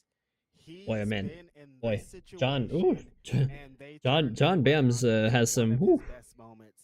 In 2001, Triple John H Bams fought has Squad some in a match, questionable and NFL it was takes. extreme. And but by that point, people were like, Triple H, he wins so much, he's the boss, Some blah blah blah. He keeps doing questionable this shit. NFL But take. at the beginning of 2002, before the Royal Rumble, Fool came back on Raw to a massive pop because he had been gone. So people were like, "Oh yeah, Triple H, we like him. He has this big, he's gigantic. He's done this." So when he got to the Royal Rumble, people were like, "Oh yeah, Triple H is back. He's mean. He's told us Okay. what his objective is in this Royal Rumble." If they would have did that exact same thing with Charlotte, like you're describing describing here, it would have hit way different. Like if she would have did this vignette and people are like, "Oh yeah, Charlotte's coming back. She has a purpose. She's been through all this. There's some trials and tribulations added onto it." It would have hit different, but she just came back and just took everything like she always does. So I felt like, oh damn, Charlotte's is being Charlotte again. Yeah, you've got the tonal difference of the vignettes they were airing and what she said in that promo. Her being in these vignettes of saying, "I'm not going to apologize anymore for winning. I'm not going to apologize for being a winner and being the best and all of my championships. You know, arrogance is this and confidence is this." And then you come back and go, "Guys, I had Oh, hard the things in my dropper. life. You know, I just want you guys to listen to this part of the story first. And you can boo me. I'm fine with the booing, but just listen to this part first. Like, those two things don't match. They don't line match, up. Charlotte. Yeah. Hold on. No, let me explain first. Like this, don't boo this part though. Like, no, Charlotte, that's not. Yeah, she comes out looking like money. Her fit she came out with on Monday, I thought was fire. She had all the chains on, had the big puffy jacket. I was like, okay. Gives off heel energy. Nobody wants to cheer for that. That's the thing. If you come out Gives looking off heel like energy. richer than everybody, I'm booing you. Yeah, That's how wrestling works. I think that's how that works. And so, yeah, this was definitely a choice, giving her the Royal Rumble win. You had to figure out a way to get her. Definitely a choice. Probably the most least interesting choice out of all 30 women, because, like you said, her not having any journey, that just takes away from everything. Like if she would have came back and did the loss to Roxanne or somebody in that last thing, and she was like on this John Cena type thing of like, I'm gonna get there somehow, and I'm gonna beat all the women, blah blah blah, to do it. It would have hit different. But for her to just come back and be like, I'm getting my WrestleMania match because I'm Charlotte and I deserve it, and not really the time when not feeling the it. division has been building the future of it, and then it feels like you're just going right back to what it was. Yeah, you could. That's why I said if she said all the things of how this has been the hardest year for her life and everything, and you did this vignette of her saying, "I don't know that I could still compete at the level that I did." This was very eye-opening to me at this age. I don't know how many of these I still have left. I don't know what any of this means, but I'm a winner, and so I'm gonna. Oh, I didn't take the crafter. That's way different than what we got. The packaging of this could have been so much better. And the vignettes packaging was were bad. very well shot, but like this having the tone shift from that to, hey guys, hey, I just want to tell you just how hard my life has been. I don't think that works, man. It doesn't work. I was like, they are not trying to hear this at all. They're not listening. They don't care, Charlotte. They do not care. You can give up every detail of what happened. And people are pretty aware of what happened. They don't care. They don't care what you're talking about. They do not care. They are mad about what happened yesterday, and there's nothing you can say out this promo to change their minds. Yes. She did the thing where she went to all the shows. She had the Rhea thing where Rhea's now acting like, I need this match with you. Why? You've proven that you can beat her at WrestleMania. She went. And she said it in the promo. I beat you already. Well, why are you thirsty out here for the match again? Yeah, she went to NXT. I thought the NXT promo was much better than what she said on Raw, and she opened the chances that it could be her versus Julia at WrestleMania, which is a great match. I don't think they can do that. The obvious one that's staring us all in the face is Tiffany Stratton. Yes, Tiffany. Please pick Tiffany. This is just going to be the Rhea match in 2020 all over again, where Charlotte's just going to win. Hopefully not. Hopefully not. They might let Tiffany win. Them to do without Charlotte winning the Royal Rumble, So I was like, okay, this makes sense. But we're already into that problem of what you're saying right now. Of like, oh, we're just Hopefully, waiting dude. for Charlotte to Hopefully win the Tiffany belt at wins. Mania, and that's not what you want out of this. Like, you want No. it to feel like Tiffany's gonna go and do her thing. And I don't know, just like Charlotte at WrestleMania is pretty hit or miss. It's either like some heat Banger or like the match. worst decision you could ever Yeah. think of. Every time I think of Charlotte, Oscar, every single time I think of Charlotte, I think of that Oscar match. I'm like, that was such a terrible idea. I mean, the matches themselves are usually good. Yeah, the matches are good. It's the finishes that usually destroy. But Charlotte at WrestleMania, man. And a honey block, huh? When you look at all the people she beat at WrestleMania, Rhea at her hottest peak beating her at WrestleMania, beating Asuka at Queen Street. She beat Ronda Rousey at WrestleMania. I mean, there's so many people that I don't know why they did that, but that's why I'm like, oh man, I feel for Tiffany because you had this run with the Money in the Bank briefcase, and it feels like they could have been building something up with this, and it just feels like she's just gonna head into WrestleMania and lose. Teflon Donna, she's back to stake her claim as the top of this division. She keeps letting us know. It's interesting. Like, I don't know why people are so sure that Tiffany's gonna lose. Her and Rhea at some point. No, it seems like Io versus Rhea is going to be the match. I assume that Io is going to get a second chance to earn a spot in the Elimination Chamber match, and she's going to go on to win it, and that's going to be the WrestleMania match. So Becky, I don't know. Maybe Becky's not coming back until after Mania. I don't know. That sounds crazy. I was legit. That was the most shocking thing out of the Royal Rumble is not seeing Becky. Like, Yeah, it was not. Becky's Yeah, coming back for sure. And like for her to not be there was like. and for Becky to not be at the Rumble like was pretty mind blowing. It's Becky, dude. What are you doing? I just don't understand it. I don't get it. Yeah, they got some kind of plan, I guess. I assume people said I was crazy because at one point, my dark horse pick was Roxanne to win the whole thing, and the WrestleMania feud would be Roxanne versus Bayley. Seems more and more likely that Roxanne versus Bayley is a possibility at WrestleMania. It is. A lot of that match was built off of that. They're doing the thing on NXT. It's just they talk about it so much. That's exciting. That's gonna be a great match. Roxanne and Bayley. Yeah, Roxanne and Bayley's gonna be cool. Gonna be good. I think going into WrestleMania, the clear thing to do with what the Intercontinental title means and being a workhorse thing, a lot of technical wrestlers winning that belt. I think Roxanne either going into WrestleMania as IC champion or challenging for IC champion at WrestleMania. It makes all the sense in the world. That does make a lot of sense. That's a good way to use that belt because Bayley winning that belt and going into Mania as champion is a good look. Yeah.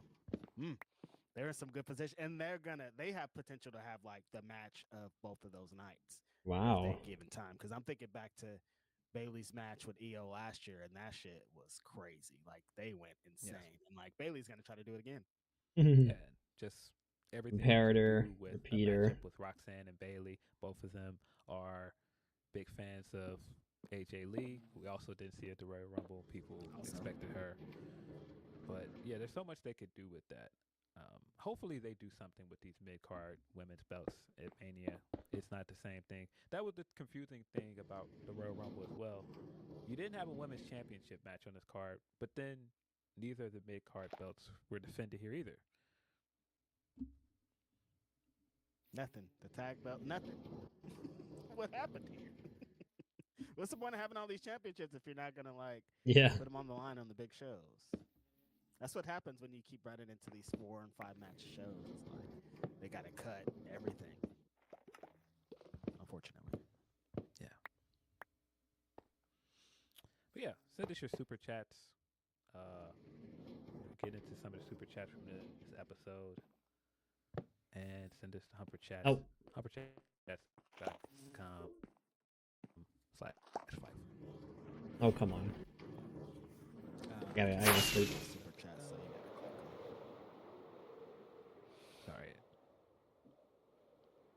Sorry, it like screen jumped for me for some reason. I don't know what that was. Good.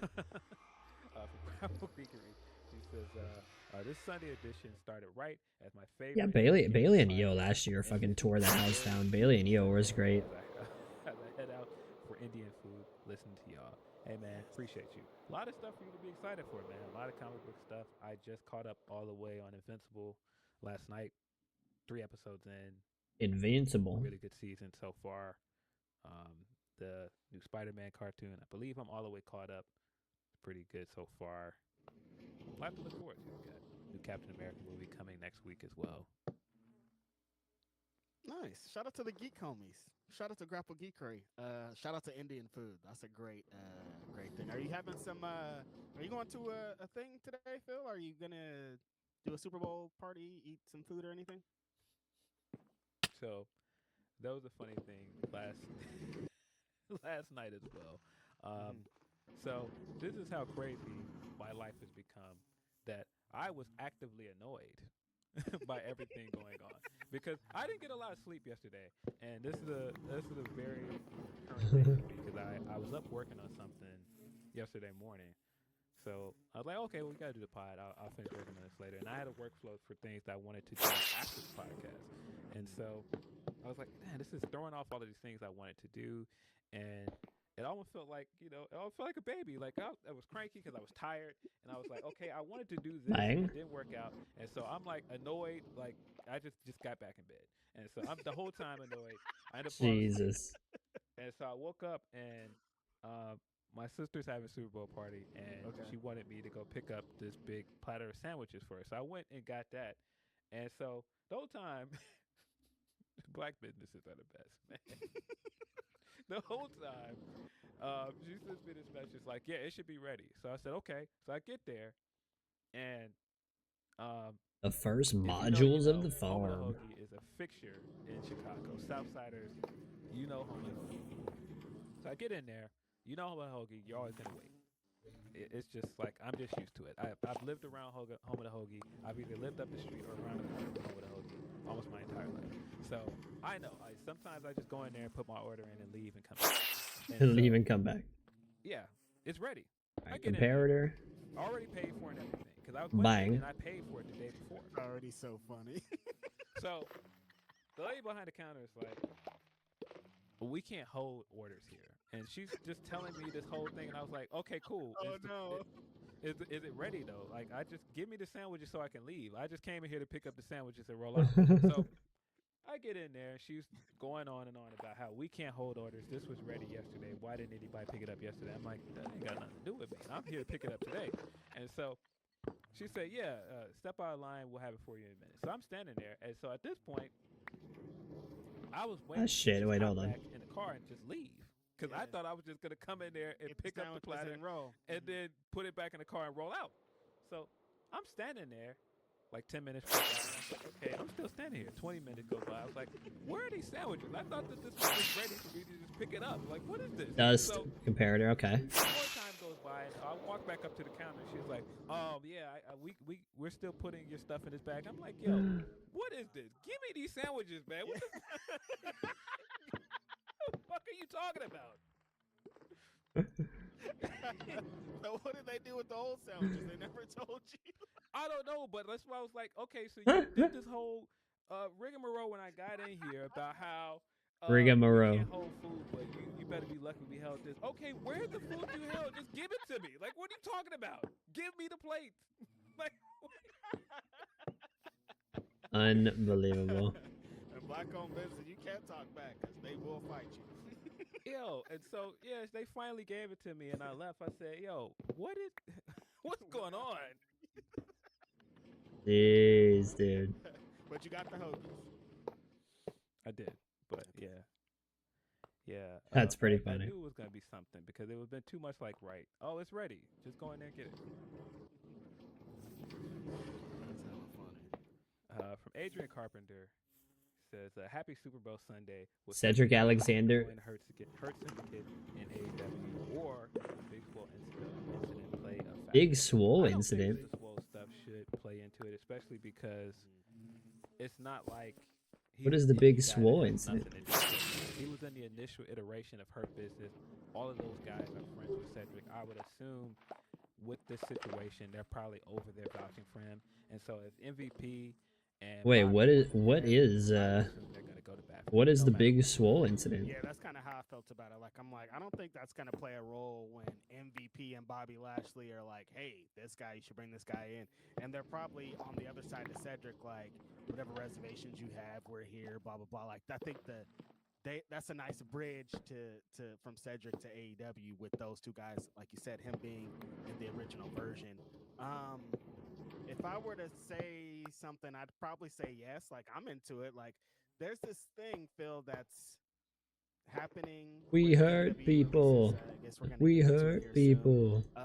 We hurt. Yeah, dude, the AEW hurt can't business sign is good, every man. WWE guy, and it's like I hate that that's becoming a thing because then you're trying to act like they can't sign any WWE guys, and like Cedric has been kind of locked away in WWE. Yeah. I still think he has a lot to offer, and I would love to see him in AEW. Like, I understand you, I feel you. It shouldn't be Okay, every I'm gonna guy, go. but a I'm lot gonna of go. guys, it should be, you know?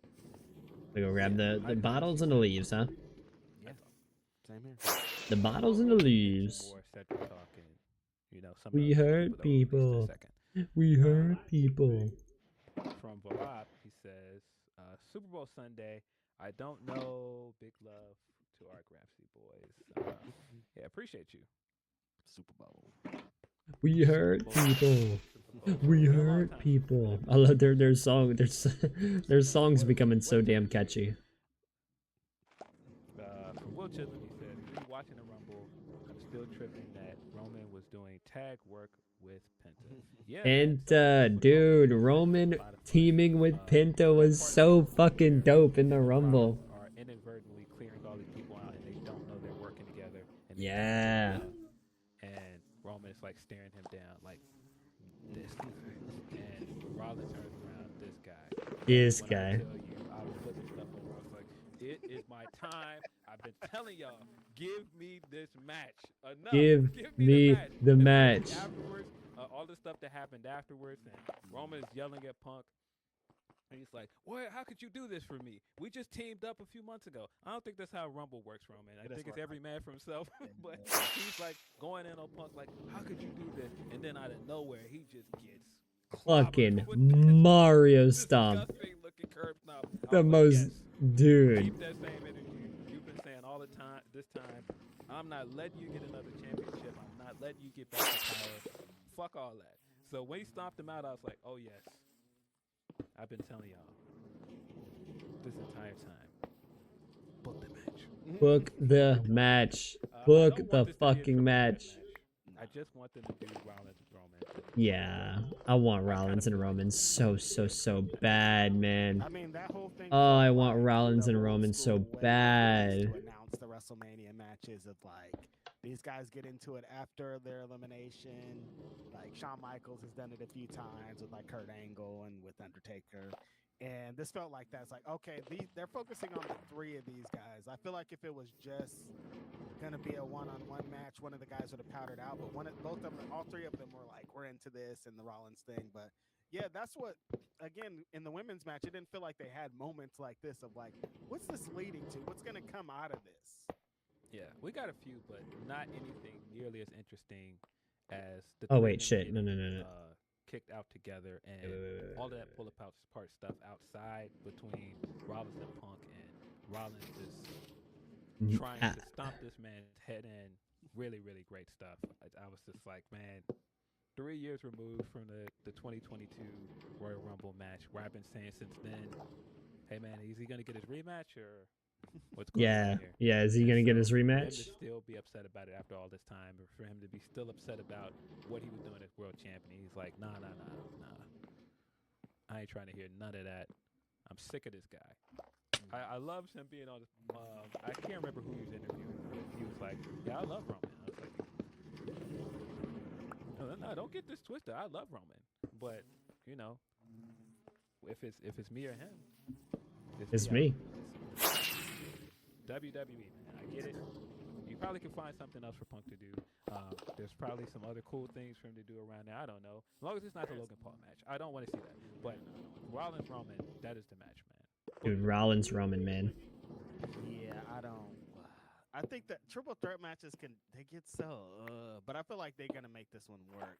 Yeah. Going on. Yeah, No I mean, championships Punk, gonna be Rollins, and involved. Roman That's will also an be. interesting thing if they do it. So there's some things. Punk, that happen Rollins, here. and Roman Your is going to boy be a good triple Rollins, threat, saw but him, God, I want Roman and asked Seth him so bad. about- He was in the news this week about if WWE and AEW did a Luca and AD trade, and he said, "Oh yeah, AEW doesn't really have it like that." Essentially, Of course, because he's Mr. Company Guy. Mr. but Company he Guy. capping. He know he capping. definitely capping. But I think it's super funny coming from him specifically because he always says and does things like this. Definitely capping. If they miraculously got this trade to get Will Ospreay over here, Come on, you don't think that's a Luca-like trade? Come on, dog. Kenny. If Kenny came over here, that's not a Luca-like trade. Not really. Okay. Yeah, Seth is just being But he has to Mr. say Company. that. He's the big company guy. He's has to say this is where the big boys play. Of course. But yeah, I also love the time period of him. Ah. You got Ospreay over here, and now you don't. He's over there. Ospreay's over there too. Two Ospreys now. Yeah. Also, when he was doing the interview, he was saying, "Look, man, we've been doing this for a long time. We've been going back and forth. We came into this together. I love this guy. Me, him, the other guy somewhere else. Where's he at? Like he just went somewhere else, and you don't know where he went. Where is he? Somewhere else. Haven't seen him. I haven't seen him. Like, come on, dog. The other guy's somewhere else. Other guy. Who's the other guy? So funny. Yeah. Oh, he's talking about Mox. Listen, there's a chance. I was initially against this, but when you put this Roman Rollins match in front of me, just Yes. do Punk versus Cody. Please. I mean, that would be the Logan Paul sacrifice because then you just put Cena with Logan Paul, but people are not gonna like that. Yeah, You can Cena. find People other are things for not Cena to do. gonna like Cena versus But I Logan think Paul. The Cody Punk match, that's a big one, and then you could do Rollins Roman. I don't know again where Jay and Gunther fit into that because those two matches immediately feel bigger. I mean, Yeah. Punk Cody is. a WrestleMania main event. Wow. 3 years removed, 4 years. Jesus removed from both Christ. of those guys being somewhere else is very interesting. Somewhere else, I would probably just put Gunther and Jay in the first match of the first day. Put Cody. I put Roman and Rollins the main event of night one, and then Punk and Cody the main event of night two. I think Cody should be the main event of night two. I think so too, but I have a feeling they'll be Roman. Yeah, I wouldn't doubt it. They're still like, this is still our guy, you guys. This And is if still, it yeah. against Rollins and Punk, Yeah, like, you know? yeah, of course. Like, that's a huge match. Book the match. Just telling you. Please book the This is match. year. I don't Punk wanna and hear no Roman. more. Or I've is it seen Rollins and people go, Roman? Oh, it's a cold feud. You can't put them together every time they put these guys together. It is cinema. Every single time. Every single Just time not Rollins and that's Roman like the feud, it is one cinema. Thing coming out of Roman and the Fucking Bloodline that cinema. still needs to be like really, really finished, and they have to have this WrestleMania. Like even if Yeah. they do the triple threat match, they still need a one-on-one WrestleMania match. You know what I mean? Like they need. Yeah, to yes. one-on-one match. Rollins and Roman need a one-on-one WrestleMania match. Do it this year. From Shottown Spurs, he says, "Blessing in disguise on an episode delay because we can talk about the amazing Collision episode last night. I was very busy last night. I saw some of it. I didn't see the whole thing. I watched all of Collision. I only really loved one moment. Brian Keith wrestled Bandito, and upon Brian Keith's entrance, he had a little song that I've heard before, but I haven't heard in a really long time. Came out to that Bad Apple theme. Righteous Reg's voice was heard on Max. I was watching it on Max, being like, "Man, that's my voice on Max. That's crazy. Like, what a, I don't know, man. Just amazing." Yeah, I gotta watch that back. I don't know what he's talking about. Yeah. The Ricochet and Bun B segment was really good. Yeah. I The thought Ricochet and what the way segment? that they integrated Bun B in here in music, Bun B? I thought that was very smart. And Bun fit in, man. I think that the great thing about how AEW uses rappers sometimes is you get these kind of moments out of it, like getting the Rick Ross accusations thing. I feel like that's the way to do this instead of just having them come out and then just stand next to somebody. Like it's a cool moment, but also integrate them into the show. And Damn it. Yeah, it feels so good seeing legendary hip hop. Seeing wrestling with hip hop crossover is great, but seeing like somebody like Bun B hits even harder. In Texas, he gets to put over his Trill Burgers. Like I was like, this is amazing. Yeah, he's been there before. Showed up before with Swerve at All In. Swerve. He's going to be a part of All In in Texas. Swerve, Swerve. He should be if he's not going to be. Invite Bun out, bro. Better be. Speaking of Ricochet and Swerve, they did a little angle on the Defy 100 show on Friday night. Shout out to Defy. I think it was 100, maybe 100, maybe more than that. Shout out to Defy Wrestling, who has been destroying it. Swerve has been the fixture for their entire existence. Former two-time Defy world champion. They did a bit where Ricochet trolled the audience and came out to Swerve's music with the Jimmy Ray Prince Nana robe. And then Swerve ended up pulling up on him and getting some stuff before Ricochet got off. Love this bit of them doing the angle and different companies, expanding it. It feels deeper than just what's happening on a. Yeah. It feels like there's so much more story still to be. Yeah, dude, Ricochet and Swerve has been great. Phenomenal so fucking far. Ricky Stark is the new Defy champion. Beat Kenta. Was not expecting that, but what happened? Great for Ricky Stark. Yeah, Ricky Stark is champion. What? Mm-hmm. Of Defy? Wow. Yeah, there was some other stuff I stopped from the Defy show. I didn't watch that either, but I saw stuff online. Ricky Stark. The funniest bit, of course, from Collision that I saw was the Harley segment. Really, really funny stuff. I was one of those people at one point thinking, oh, they're going to do Harley Mercedes in Australia. I don't know about that, but they've done a great job of building. Oh, yeah. Oh, yes. And this is kind of what I meant earlier with the Charlotte stuff. You have the chance to change people's minds, man. Yeah. If you build something correctly and you get people interested in it, then people. Yeah, dude, Harley. Dude, I so hope Harley Cameron wins over against Mercedes. Very hard. It's different than us hearing people say Harley's worked very hard. But seeing it in motion, seeing that she's worked very hard and how funny these segments are, how entertaining it is, you could definitely tell that Mercedes wants to work with her. And Mercedes doing the things like her doing the puppet backstage on Dynamite this week. And Mercedes just walks up with that look on her face like, get this puppet out here. There's a great pic from last night of the puppet on Harley's back. And Mercedes is looking down at it like... Yeah, it's been amazing. That's awesome. That is incredible. Like when they initially started teasing, I was like, Harley hasn't won a match. Why the fuck is like it wasn't a story that they were telling on TV. I was like, no, for real. She's never won a match. Like, why would she get a title shot against Mercedes? That doesn't make a lot of sense for all these people that I want to see her against. But these last couple weeks have changed my mind. Totally. Yes, dude. Mercedes, it's bringing out a different element of Mercedes that I think we need to see too. Because like she's always so how she is. She's CEO. She's amazing. She's this. But we need to have some extra elements. And I think this yes. She's getting to show some funny facials. She's getting to interact with Harley and be annoyed by it. And Harley's just with her songs and all this is just perfect. She's earned that spot. Oh God, yes. So God, yes. Harley Cameron has absolutely earned that spot. Victories to get up here. She got a record. It's like no, she's been working hard for some years now to get into this position. Some years. Against Mercedes, and she earned this spot. Yeah, very classic dynamic with a bigger star. Like, you're not even in my stratosphere. Why would I take you seriously?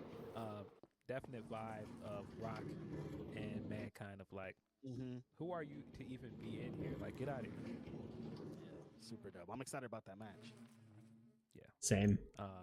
Initially wasn't into it, but same. Can't wait for Harley Cameron and Mercedes Moné. I saw the Tony stuff as well. Doing the Tony stuff Wednesday of Tony coming out dressed as Mariah, which was hilarious. God, that was so funny. Tony coming out and doing her same facial expression, the little finger thing she does, and she kept like playing into it. Very, very funny. looked exactly like her. Whoever did her makeup and the contour and everything, like everything about it, the hair and everything she did, all really funny. Yo, Denise and I were fucked up, bro. Like we were like, I was like, this looks just like her, dude. Like the makeup and the hair, I'm like, they got it 100%. Like if you glance, like that looks just like her. And her playing into that. Last night, they did a bit where Mariah. They said, oh, Mariah had her opponent dress up like Tony Storm because her opponent literally looked like Tony Storm, so just like beating her up, and they're just really adding on to that element and telling more stories and that. Excited for them too next week to go at it. Yeah, Hologram absolutely. came back on Collision 2, which Hologram. was also dope. Came out to help Commander against LFI.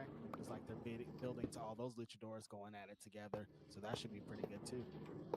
Yeah, I thought you were going to talk about the big return of the night, which was Luther. Luther.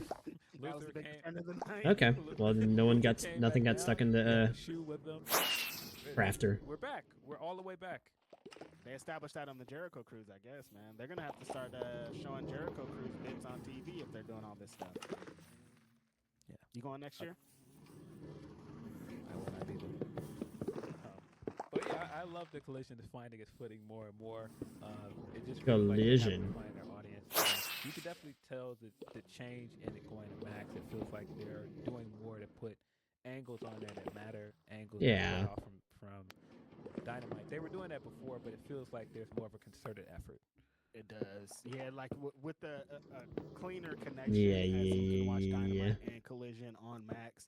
Like it feels like they're trying to establish Collision as something. The last couple episodes have really felt like they're extra effort added into it. And it's not just like a show that they forgot that they have to book. A show that they forgot they have to book. Will Chisholm, he says, watching that Seth stomp in my head, he was shooting on Roman, LOL. People need to stop playing. Stop playing with Seth's name. This is a Sunday, buddy. He used to come out with like the Pope outfit. He used to have the stained glass and everything. He tried to take me to church on God's property. What your mama say? Stomp the fuck out of here, bro. Been tired of this dude. No, it's pointed, it's heated. I love that. Seth is like, you guys think I'm acting like this crazy wild man, but I've been telling y'all, dog. It's on site for both these fools. I love when he ran into the Rumble. He immediately went for Punk. He's like, nah, man. I'm like, we're not going to exist in the same spaces and not fight. We're not going to exist in the same spaces and not fight. Saying, hey, man, you don't have to do this anymore, Sammy. Like, I get it, man. I saw you in the Rumble still trying to help Roman. You don't have to do any of this more. You don't have to keep pretending you don't like Punk. I know you don't like him. You don't have to do this. I'm like, nah, Seth is kind of keeping it real, though. Nah, he right. Bro, Seth is keeping it real, man. He had a point. And so when all this stuff happened at the end, Kevin Owens jumped him. I was like, Rollins was right. Rollins was right, man. Rollins was right. A gazillion times. But if it's Seth and Sammy and Kevin again, I'm in. I'm all in. Let's do it. Do it 1,000 more times. Yes. I love it. It's amazing. Yeah, they're very much key. I'm out of hoppers. Was there fans at the other one? Which one was that? WrestleMania was that? Was that WrestleMania 37? 7? Was it 7? The one with the ship. No, he wrestled Rollins that year when they had the ship in the empty arena. That was it. Okay, the next year was Sammy and Kevin. Okay. Yeah, I think it was WrestleMania 37, if I remember correctly. Okay, that makes sense. But yeah, I want to see it again 1,000 times if that's what we're building to, because it feels like that's what we're building to.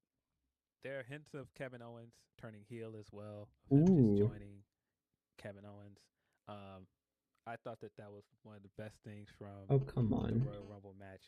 Kevin Owens taking these disgusting bumps in this match.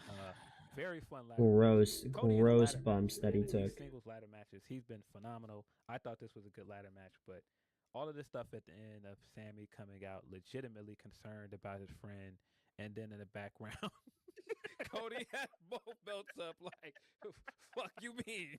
I won. Why y'all still got the camera on him? At one point when Sammy's over Kevin's bloody dead body, Cody goes, hey, Sammy, look at this. Hey, Sammy, look at this. Telling a man, look at this while you're over your best friend's dead body is so funny. hey Sammy, look at this. Yeah, Like, nah, I thought he was on something. God I damn love it, the optic dude. at the end of Kevin Cody Owens is great, being man. like Cody is bloodied so great. and hurt after taking this nasty ladder spot off of the commentary table, and Sammy's trying to attend to him, and the whole time Cody's like, Oh my god. both hands up, both belts up, like pretty Both much belts hiding up. something that's risen. Bro, Cody just did not give Cody a was talking a lot fuck. of shit though. He kept being like, "I told you, he wanted it. He said he wanted to do this Bro, match, Cody and I did gave it not to him." give And a Kevin's fuck gotta about stop doing Sammy and that Kevin. fucking the ladders up, and he takes the backdrop right onto it. Like, dude, that shit makes me uncomfortable. Yeah, but that whole sequence of events was very funny and great storytelling because in the very first match they had together, Cody came into that Yeah. match with his tweaked knee and coming out of it, Kevin he was couldn't like, "Hey pull man, the if you had trigger. just went for the kill, you would be champion. So who you really mad at? Why are you mad at me? Why are you making yourself the victim and acting like I did something wrong? You had the chance to win that match." Boom, yes. And But sure Cody enough, also here he teamed was with like, Roman, "Man, we're the guy friends, who but tried to end Kevin's career. if it's me or you, They're me or both you, justified. and They're I'm both trying to be justified. champion, no, if you're hurt, I'm gonna go for the kill." They're And both that's exactly justified. what Look, he did both here. Like, I'm not both gonna parties give of a this up. match can Like, be if it's me or justified. you gotta go. Kevin and I'm Cody are champion. both I'm not about to justified. give this up for you.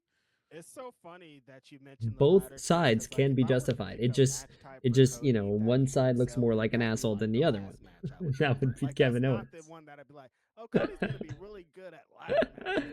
But for some reason, every time it's ladder match time, Cody goes for it. Dude, Cody goes, man. Cody's a Great workhorse. Cody's a story. worker, man. Up to this point, I need Cody more has hoppers. been I'm out of hoppers. pure babyface all the way through, and this was the first time in all of this, really the first time since he got back to WWE, where anybody got people to question this guy. Oh wait, is Normally, this like, done? Kevin Owens is like, why y'all trust this guy? He's a user. He acts like he's your friend, and then he just throws you away when he's done with it. And at several points, I was like, hey, Kevin Owens got a bit of a point. But the longer it went, you could see Kevin Owens was being a hypocrite. But it went back to this at the end of this match where Sammy was looking around like, wait a minute, I thought you were his friend. Like, you went too far. But I think the thing that is a great story here with Sammy is it's the same thing that Punk was saying on Raw. We know what it takes to be a champion. If you haven't been here and you haven't been to this top spot, and you haven't had those sleepless nights and all of these people gunning for you, you don't know what it takes. And Sammy is a guy that's never won a world championship. Yes. They say I would he have loved it. don't. Part of Sammy's story is he doesn't have this killer instinct, and that's a big part of the story. Of like he wouldn't have been able to do that to his friend, and like now that's gonna weigh on him. It's a lot of layers to this. The bloodline. The fucking bloodline. That is the bloodline. You want to talk about a fucking layer of Sammy would not have been able to do that to Kevin in the ladder match. He stopped the bloodline from essentially killing Kevin at the Royal Rumble because he doesn't have it in him. He's never been at the top of the fucking mountain. He's never been at the top of the fucking mountain. The fucking Royal Rumble 2023. Sammy would not pull the trigger. And that was like his biggest test as a part of the bloodline. He could not pull the fucking trigger. Punk is right. He does not have it in him. Yeah. Sammy does not have that killer fucking instinct. I didn't want Jey Uso to win. Who did I want to see win? After that visual of him holding Kevin Owens and that in the background, Sammy winning the Rumble after all of that would have hit so hard, man. Wait, what if Sammy wins the Elimination Chamber? Well, he's going to get another shot at it, but I don't think he's going to win because, of course, he lost his qualifier match on Monday. That's right. Then he got power drive afterwards, which leads Power me to believe drive. he's probably going to be out for a while. So I don't think he's going to be in the Elimination Chamber. If I had to guess, in Toronto, well, maybe I'm wrong. I was going to say maybe you do Sammy versus Cody there, but I forgot what happened at the end of SmackDown. What happened at the end of SmackDown? Solo. Why are they doing that? Solo. I love I just remember the you. visual. I'm like, oh no, Solo. not that. Just stop, I please. Just stop. love you. What happened to Solo. Jacob? Where's Jacob at? Well, I think what's going to happen, I think Solo is either going to lose again or he's going to fall short in some way. And that's when Jacob's finally going to have enough and he's going to kick him out. That's going to lead to Jacob Solo probably at WrestleMania. But we don't need another Solo Cody match to do that. We could have got there a way different way. Stop it. God, they do not. See that at this point. They are Cody don't not. need to be mixed up with bloodline shit at this point. They are not having the Cody bloodline matches. No, it's been time for. I didn't really mind the Cody and a bunch more super chats.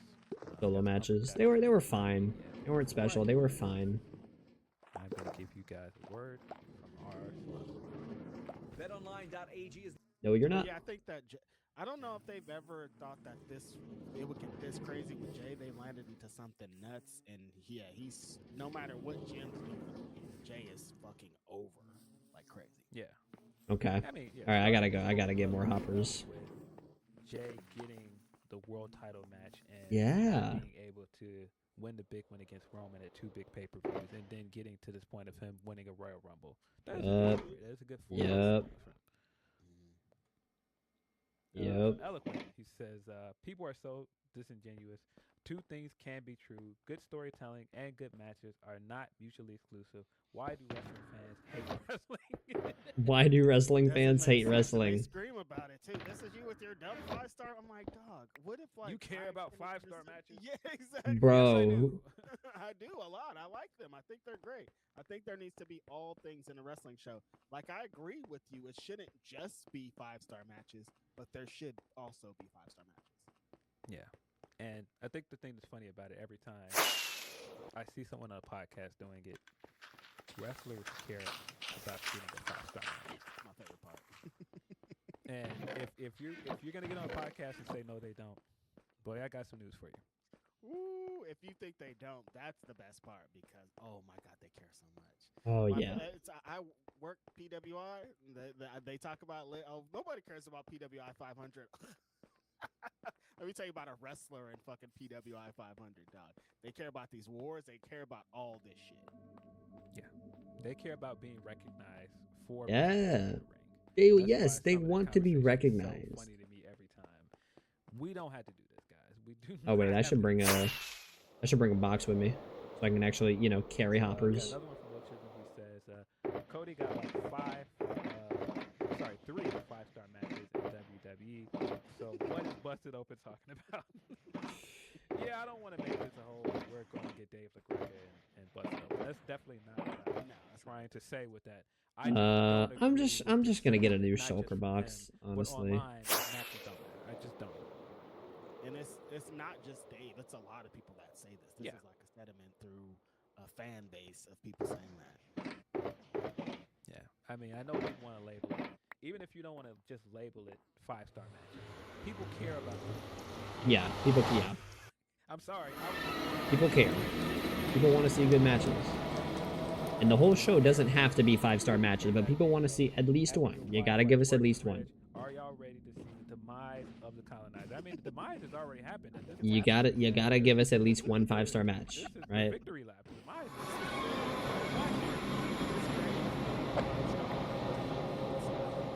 Like you can have a match that's so like.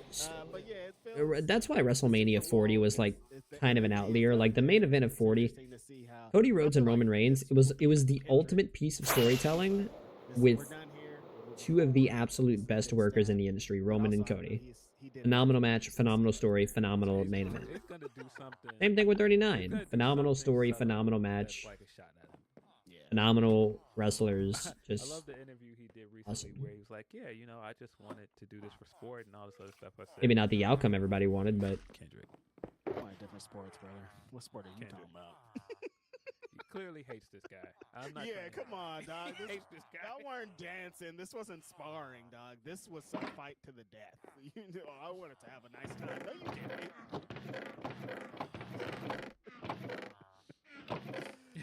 Kendrick doing interviews. That's hella funny.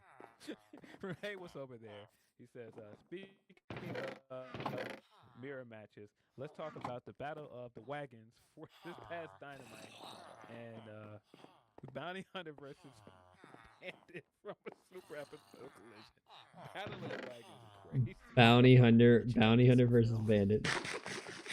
Battle of the Wagons. Battle of the Wagons is nuts, Bruh. you guys. We gotta walk this line very fine, okay? Battle of Wagons is hilarious, bro. Now, the Brian Keith and Bandito match was awesome, though, beyond the entrance, which was great. They did this one spot, which I'm sure you guys have seen online, where they did like a duel, and they did like a pace, Tensko's pace, and then they collided in the middle of the ring. Amazing stuff. BK felt like all of BK. Like I said, he had his entrance, he had his black pants, he had his hat. Like, the crowd was chanting BK. Like, I was like, this is what we want. This is how we feel. Just do this every time. But it's funny, though, because his homeboy that he's a part of said that. Did you see what he said about the Alrighty, hoppers. He said, nobody's ever. He's like, name one guy that's down bad. I was afraid of that. How much time you got? I was afraid of that. One guy, but I can keep going if you want. I don't know what you're talking about. He said nobody's been bad. Every time he goes in the elevator. I think I'm just gonna use up the rest of these and worry about if when I run out, I run out. I don't know what. You know what I mean? Like, what do you mean? When I run out, I run out. Kager's not in the company anymore. Sammy Guevara is on ROH. Ricky Stark is not on Defy. Defy.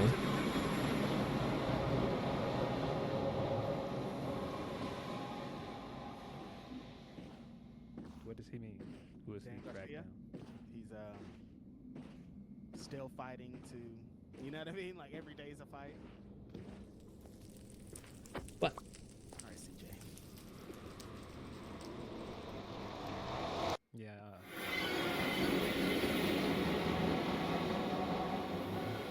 So Grappling says a bunch of wrestling fans coming together on the internet to Complain about the internet wrestling community. Epic levels of irony. That's what made this so funny, is because some of the people that I saw doing this are very much online.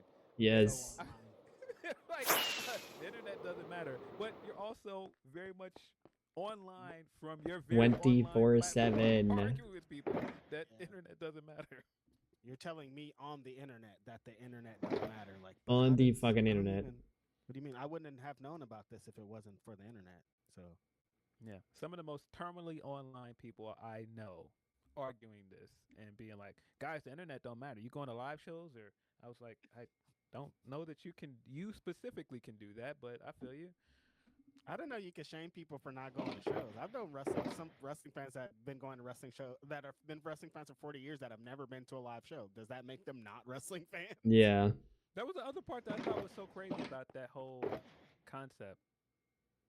I hadn't gone to a live wrestling show until like 2010s, and I hadn't been a wrestling fan long before that. These shows are expensive. Yeah, they're very expensive. Even more now. You telling me what? Like Fucking hell, dude. Hella expensive to go to a They just announced WrestleMania, or well, they didn't just announce, but rumors, signs are allegedly, Rick Young, he said, allegedly, more epic.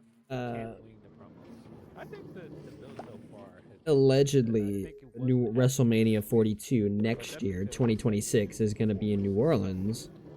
I'm gonna believe it. I'm gonna wait to see it.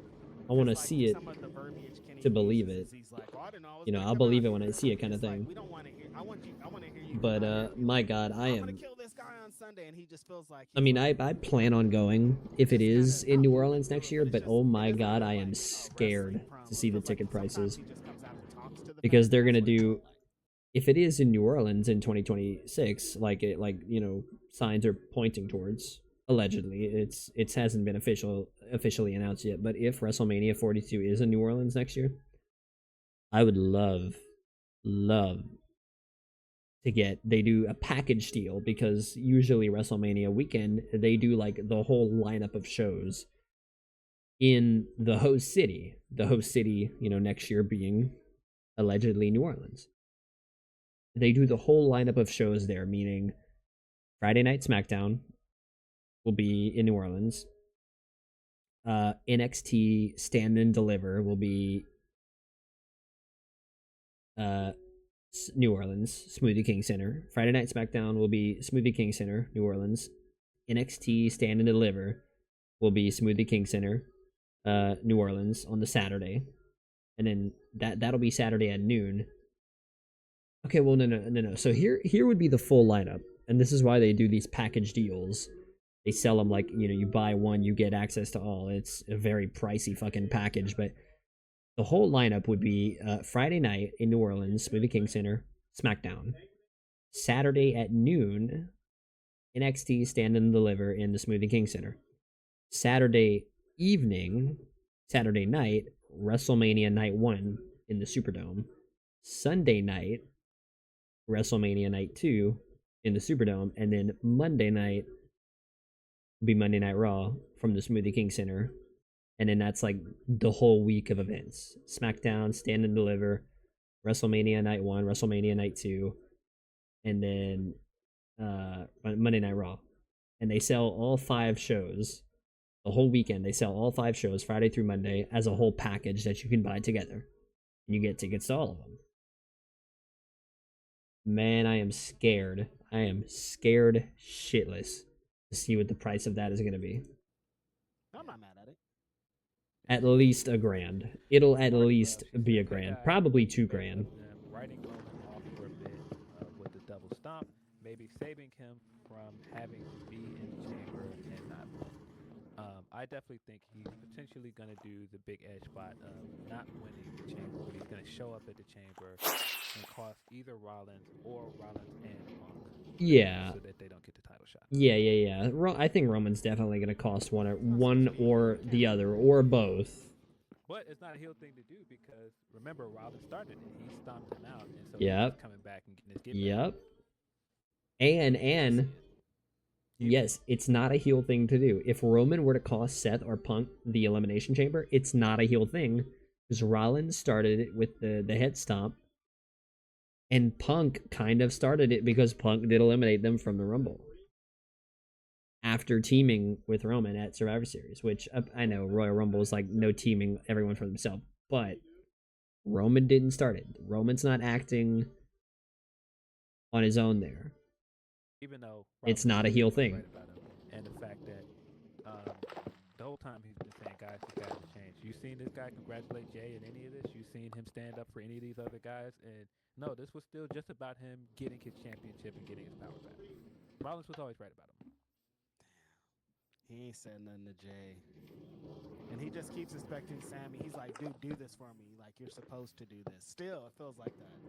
Yeah, listen to how he was talking to Punk. Like, no, you were standing next to me trying to help me win. You're supposed to help me win. You're not supposed to try and win for you. Because, again, none of this is about anybody else. It's still him being selfish as always. Yeah, Roman Reigns.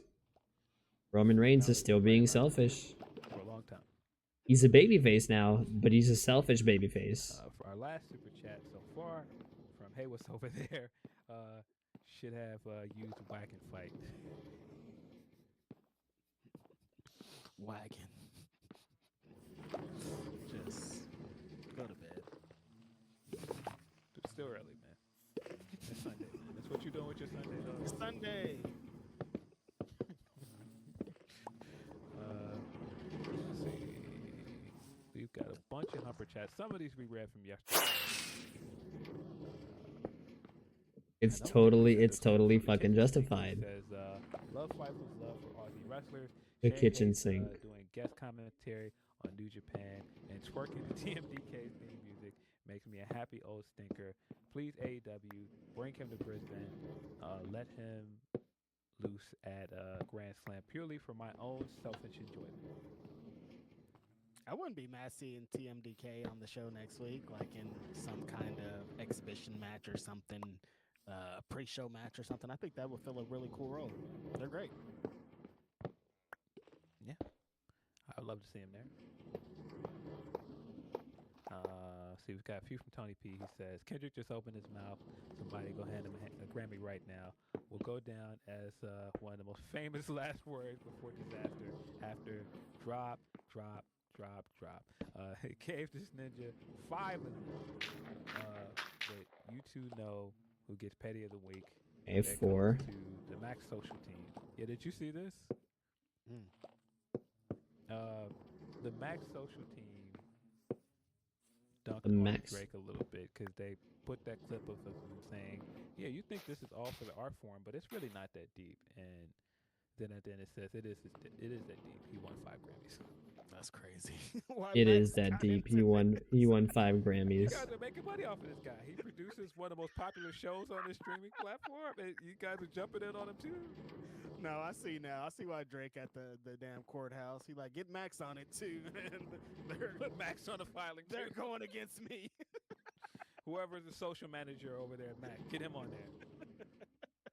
The social Nah, he has manager. catchphrases from everybody. I'm like, damn, Woo. he cannot be on the internet. No, Drake. Dude, I really hope Drake is not on the internet like at fucking all. Look, I am not in tune with the beef. I don't know what the fuck's going on with the beef. Part of his speech to say something about it. That's crazy. Yeah, it's in that part of the world where, remember at one point where Rump Shaker was one of the most popular hip hop songs in the world, and it got referenced on all these white sitcoms. They made all the running jags of "All I Want to Do Is But a Zoom Zoom Zoom," and this is where we're at with Not Like Us. It's that big that now it's like club, man. And the club got to that point where it was like Universal. It's like that now. Yeah. Woo, which means it's not gonna go away from a long time. Oh boy, Drake better just like take a. Drake might have to just like go on hibernation from the internet. You gotta be hearing this in 30 years, dog. That's crazy. That's crazy. That is kind of crazy. Like, it's etched in history now. Like Etched in fucking history. Oh, whatever happened with Beanie Siegel and Jadakiss or blah blah blah. There's all these that like they happen and they're in the annals of history, but they're not like etched in history. Like Yeah, no, this one's etched. Stop. 1, 2, 3, 4, 5 plus. That's crazy. I wonder if anybody again sat down with Drake and passed all this like, what? Why did you do this? Did you know? Like, did you know this was gonna happen? This guy's a legit insane person. Like he thinks in a diabolical way. And I fully believe he still has other things that he did not drop. But he definitely has records that he did not put out. Fact. Yeah. More from Tony P. He says, at first trade, Reg enjoyed Jimmy. You're going to see some fun games. I feel like Miami didn't make out that bad either. Phoenix, on the other hand, they're about to have their own issues with KD soon. By the way, Phil, Bulls With who? fired their GM after that trade. I didn't expect much. When you don't go into these things expecting to be disappointed, you're not disappointed. And I know that they weren't going to make a good move. And then it felt like they were just trying to move on from Levine, and that's what they managed to do. They got Levine out of here, and so this is where we're at. I'm not expecting anything out of the season. So. There was one day this week where they were like, "Oh, KD's gonna be the one to come to the Warriors," and from Phoenix, and I was like, "What's happening?" And there was the talks for a while, but I'm very happy that it was Jimmy because, like, I love the KD years, but it's still there's so much smoke and stuff around that time. Smoke. Like, I don't know if I want to go back to that. Why would he come back? The reason he left is still there. Boom. So, you know, that guy's still over there. He's not coming over there. You know, Draymond the other day saying, "Look, I'm sorry," because they kept bringing up Jordan Poole getting punched and everything. He's like, "Look, I'm sorry. How many times like I say I'm sorry? My bad. Like it happened." I love Draymond. I also hate Draymond. Y'all, the bane of our existence. You son of a bitch. Yeah, I feel like if Draymond wasn't wilding so much, Kevin Durant would have probably stayed there.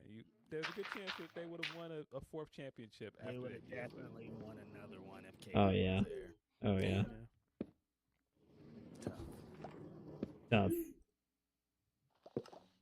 Let's see from Fucking tough.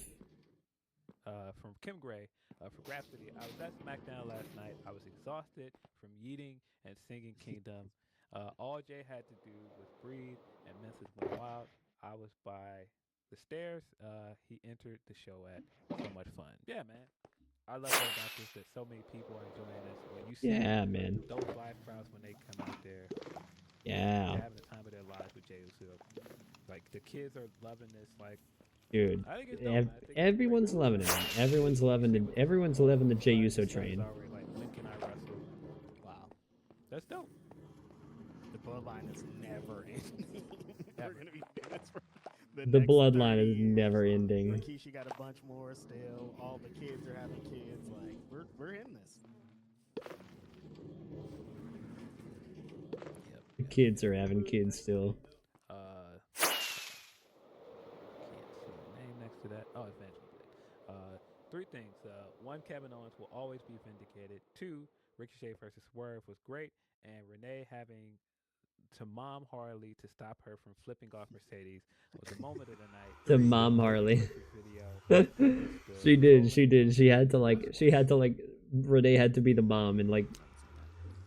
She had to like pull Harley's arm down and keep her from flipping off Mercedes. You're trying to avoid some political stuff. That's awesome. That's funny. That is funny. Watch thing, but I thought it was pretty funny. Some of the political. We go fix another drink. Another like fruity. I can't absorb that. Right. Ooh, you know what? I think I got. Ooh, I think I got some like some blood orange juice. Ooh. I actually kind of like the sound of some blood orange juice right now. I should have had Discord open this whole time. What am I doing? Yeah, that was very funny. Old. Just how awkward it looked. It just right. Look at Art. Look at So Art. awkward. Art the clown. I love that Art the clown there. Like supposed to be a serious moment, but hella funny. yes. See, more from Tony P. He says, also we have to say rest in peace to Irv. You can make these jokes for days about him, and rightfully so. But he had a hand in shaping Rogan Rolla. Who is Rogan Rolla? It's been really alarming to see a lot of late 90s, 2000s hip hop legends dying young. Yeah, talked about it yesterday. But Rogan Rolla. Rest in peace, Big Irv Gotti, Murder Inc. Shout out to Ja Rule. Love out to his family. Rogan Rolla. Tony P. He says, seeing these releases last night sucked, especially said, because he just signed a new contract. Brown coat zombie. B could have stayed in NXT. It seems like they That's set funny. her and set her and Dijak Ooh. on the main Captain roster. Gantu, Lilo and Stitch. Something. I look, you remember that. Get into some of these releases. What because, the fuck? It's kind of that time of the year. It seems like usually either in the lead up to WrestleMania or right after WrestleMania season. That's when we start getting the releases. I hate this part of it, having to actually talk about somebody losing their job. I can't imagine it feels good to have this moment where you're down in the dumps, you just lost your job, and then The fucking kangaroo, man. Alright, I'll be right back. Are Yeah, dude, I think I got some blood. I got some blood orange. that has to suck. Ugh. I lost my job. Now I'm gonna go and listen to a bunch of people talk about me losing my job. We don't want to do this part, but it's just like comes with the territory. Yeah, that's the unfortunate kind of thing of expansion and how everything's going. Because like, if you look at this business, Phil, they're killing it. This is the hot. They're selling out houses. They're on Netflix. Like, money is booming. They're about to do 2 huge nights in WrestleMania. Every time they have a big show, it's the biggest show that they ever had. But then they're also like, but budget cuts, and you're like, what you mean budget cuts? Like, y'all got all the money in the world. Why are you guys cutting? But it's like, this company is growing so much, and there's only so many spots. They're getting wrestlers from all over the world. They're getting college athletes. Like, they have only so many spaces to fill, so you know that this is going to be a thing. But it always feels so unfortunate, no matter who's the wrestlers are. I hate when people turn it into, well, who liked that wrestler anyway? It doesn't matter about that. Somebody lost their job. A lot of these people, this is their dream. They've been working their entire lives to get to this. So like, it's bigger than that. But I think a lot of these people are going to land on their feet, and a lot of them are going to use this to move forward. Giovanni Vinci, I think, never really got a fair shake in any position. I remember seeing him in the Cruiserweight Classic, and he was one of the best guys there. Like, he can like work a multitude of styles, and I never thought that he really got to get into that. The times there were some Imperium moments where I'm like, as a tag team, these guys are cooking, but like they're a tag team, so they really didn't get to shine as much as they could. This always just feels so unfortunate. I hate releases, man. Yeah. Yeah, Vinci was one of those guys. If you followed him from, like you said, the Cruiserweight Classic, his time on NXT as Fabian Eichner, Mm-hmm. really, really great wrestler. Yeah. You could just see this guy is just a dynamic performer. Even the tag team stuff with Imperium, they worked really well together. Mm-hmm. Unfortunate that didn't work out. But then when they separated them and they were giving him all the vignettes, I thought, okay, maybe we're gonna Turned do him this. into Pitbull. Yeah, I thought we were gonna go somewhere with this, but turns out it was just like kind of the Emelina thing where they gave Mm-hmm. her all of these vignettes, and then it really led to nothing. He had that one match where he lost within seconds, and then we never saw him again. I don't know what happened there. I don't understand when they do that. It's like they built it up for weeks or months sometimes, and then like they do it one. They didn't even give them a chance to sink or swim. It's like, oh, they sank, and the first thing they're dead. And I feel like this guy was such a great worker in the ring that he would have probably made it work if they would have given him a chance. Yeah, I think you could have given this guy the right gimmick or something, and this could have worked for him. Because again, he's really great in ring. I don't think that he got a chance to showcase that on the main roster, but he'll land on his feet. He'll land somewhere. He was one of the guys that was revealed yesterday. It was released along with the Good Brothers, Carl Anderson, Luke Gallows. Also, Isla Dawn put up an IG post that revealed that she was released. Kind of surprising that they didn't keep her tag team going with Alba Fire because they Mm-hmm. did have something there. I like them. Um, yeah, I don't know why they did that. Maybe this means they're trying to move forward with Alba Fire as a singles wrestler. I don't know. I don't know what the rhyme or reason to some of these releases are, but I think she's great. I think that with her pedigree in indie wrestling overseas, she's definitely gonna be in some indie shows soon. She's back. Yeah. She'll be just fine. The Good Brothers coming Good in brothers, man. What and the hell? and getting the deal where they don't have to be a TV basically if there's no plan for them. So they've been at home chilling, getting paid, and I don't get it too. Like you would think them being linked to AJ Styles, they'd be protected because I guess wrong, but yeah, they were part of the four people that were announced yesterday. Trying to find the original. The Good Brothers, man. Yeah, I liked when they were doing the thing with AJ Styles and Michin, and they were like present on TV. I think they represent a really fun role. And I thought, like, hey, with the tag team division kind of on SmackDown specifically, maybe trying to reestablish himself and get back, they'd fit in there. But no, Yeah, yeah. I like those guys. I think they're hilarious. But yeah, where tag team wrestling was, I can see them not really having a spot for them. I didn't expect them to be released, but then when I saw kind of the tone of the releases, I was like, yeah, yeah. Along with that vein of tag team, ALP got released. They're much more surprising to me than Good Brothers because ALP was part of this thing with Karrion Kross. Karrion Kross has at least been on TV every week, but this was really a non-start with their second run with AEW WWE. I don't understand what they did because it seemed like they had interest in using them. They brought Paul Ellering back as well. why'd you bring him The back? report, Anybody is my thing.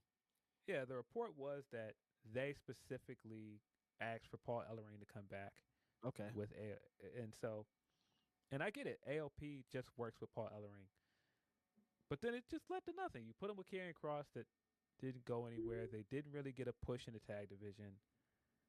I don't really get this one. I don't get why you brought him back if there was nothing for him. I saw where there was a report, I believe on Fightful Select, where there's a rumor that they had a bit of heat with people in the industry based on something that happened and some outside projects before they Look at that. came I got my I big forgot Tumblr, about that. They were Yeah, supposed to do that one show, big massive Tumblr. and they didn't pay a bunch of people. Oh yeah, okay, okay.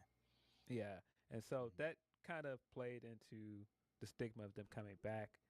Didn't have the best signs with them coming back. That's The way not that they were bad. used. That's not bad. I I don't kind know of how like much that played into it, but yeah, blood orange juice. I like blood orange Two juice. Huh? tag teams though, tag team wrestling. I'm like, these are two tag teams you still could have been using. That's just super interesting.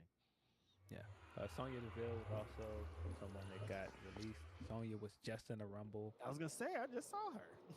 And I Wait, mean, Sonya? That's being true. at that Sonya was just Rumble, in the Royal Rumble and Unreasonably she got Mid was a released. big fixture in this Royal Rumble match. Like that was a big part of the structure of the match. So for Yeah. her to be released right after that, I was kind of surprised. Damn, I Yeah, didn't man, even yeah, the like spot where think she about came that. in, she started leading. She started telling them what Yeah. to do. Like she felt like a Yeah. focal point in this match.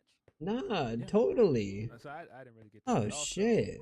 I don't Hold think on. they've ever really figured it out with Sonya. It felt like they could have done something with her a few years ago. Especially, she was getting a lot of good press for being representation for the LGBTQ community, and they never really capitalized on it. And then, unfortunately, We're she got bees. injured, and that took some time off of her career. But yeah, The it's kinda biggest weird issue with Sonya Deville was she exists. Her gimmick was she was an MMA woman that did MMA, and then Ronda Rousey was there. If you can't be that if Ronda Rousey was there. So everything you're saying, I'm like, well, Ronda Rousey will drag you, and that's where I feel like she fell into. She was doing the exact same gimmick as Ronda, and if you're like, well, I've seen Ronda actually do this, it doesn't. It's an unfortunate situation. Yeah. Well, yeah. Yeah, I On mean, the roster with two yeah. other people that did MMA, and they're both better workers than you. It took away. I forgot about Shayna too. Yeah, exactly. Yeah, it took away from the thing that made you stand out, and I don't think that they did enough to differentiate her, make her interesting. I mean, she had the tag team with Mandy, but that never really quite went anywhere. Yeah, that never materialized. I don't know. And I see a lot of people say since Sonya came back from injury, she hasn't quite got back to where she was. It doesn't feel like she's like progressed, but I don't think what. I like how I have to like. I like how I basically have to make like an I airlock. thought that when she was doing I basically have to make like a fucking airlock so the bees don't get out of here. It's a cheap airlock, but it's, you know, it does the fucking job, dude. It does the fucking job, okay? A cheap fucking airlock. Oh my god, one's stuck in the airlock. Two of them are. I forgot about that name. That was weird. That was weird. How the wait? Hey, get out of there. Bro, two of them were stuck in the airlock. Holy shit. That was weird. That's why you forgot. You're like, I'm blocking this shit out. It went on for a long time too. Wait, what feud? We just kept being like, why are you doing this, Sonya? No, I just don't like her. Well, why? And then once it got into some of the whys, I was like, oh. Some crazy whys in there, Sonya. Some crazy wise. Alright. Yeah. That's a round of bee breeding done.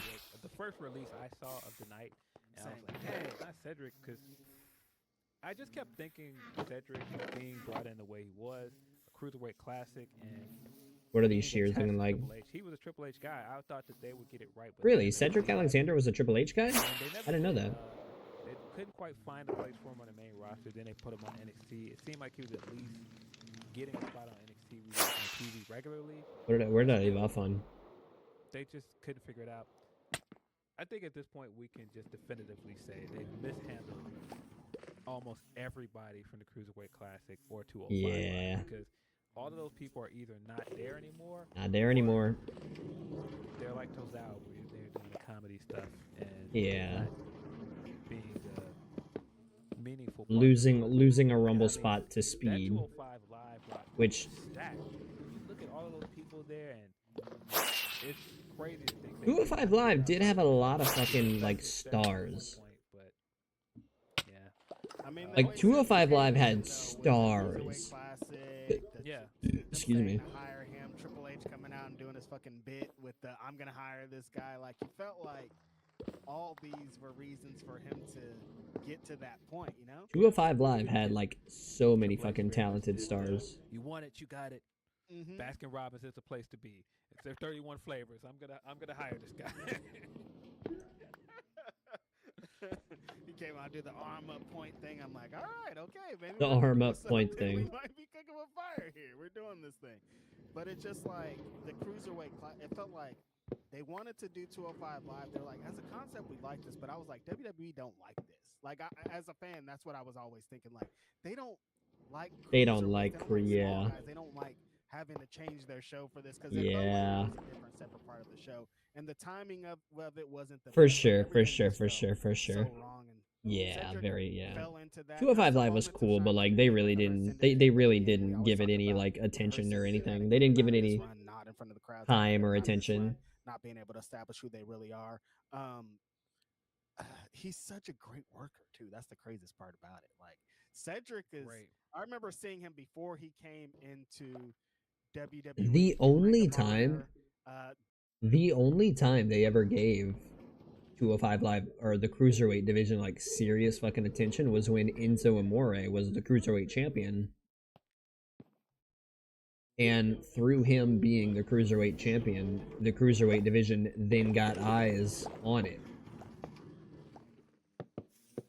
But it was in large part because of Enzo Amore, and some of it was also Neville, right? Neville back then. Oh my God, Neville back then was so fucking over Enzo Amore's bullshit. Not over with the crowd. I'm talking Neville was so done with Enzo Amore's bullshit. like on television wise, not I'm not talking about like real life stuff, but like on screen, Neville's character was just so fucking over Enzo Amore's character. It was so funny to watch. The way he slowly walked into the ring while the whole time Enzo Amore is just yapping and running his mouth and just going after every member of the cruiserweight division the whole time. And Neville just like slowly comes out, slowly enters the ring, and slowly walks up to Enzo Amore. The entire time he has this deadpan fucking stare on his face, kind of like me when I'm at work, but he just has this deadpan stare on his face, and Enzo's just yapping, and Neville just fucking clocks him. Well, no, I don't think he did actually, because didn't like him hitting Enzo result in or didn't I think the whole point of that segment was Enzo was out there berating all the other cruiserweight competitors because he had a contract that said if any of them touch Enzo Amore, their shot at the cruiserweight title was over.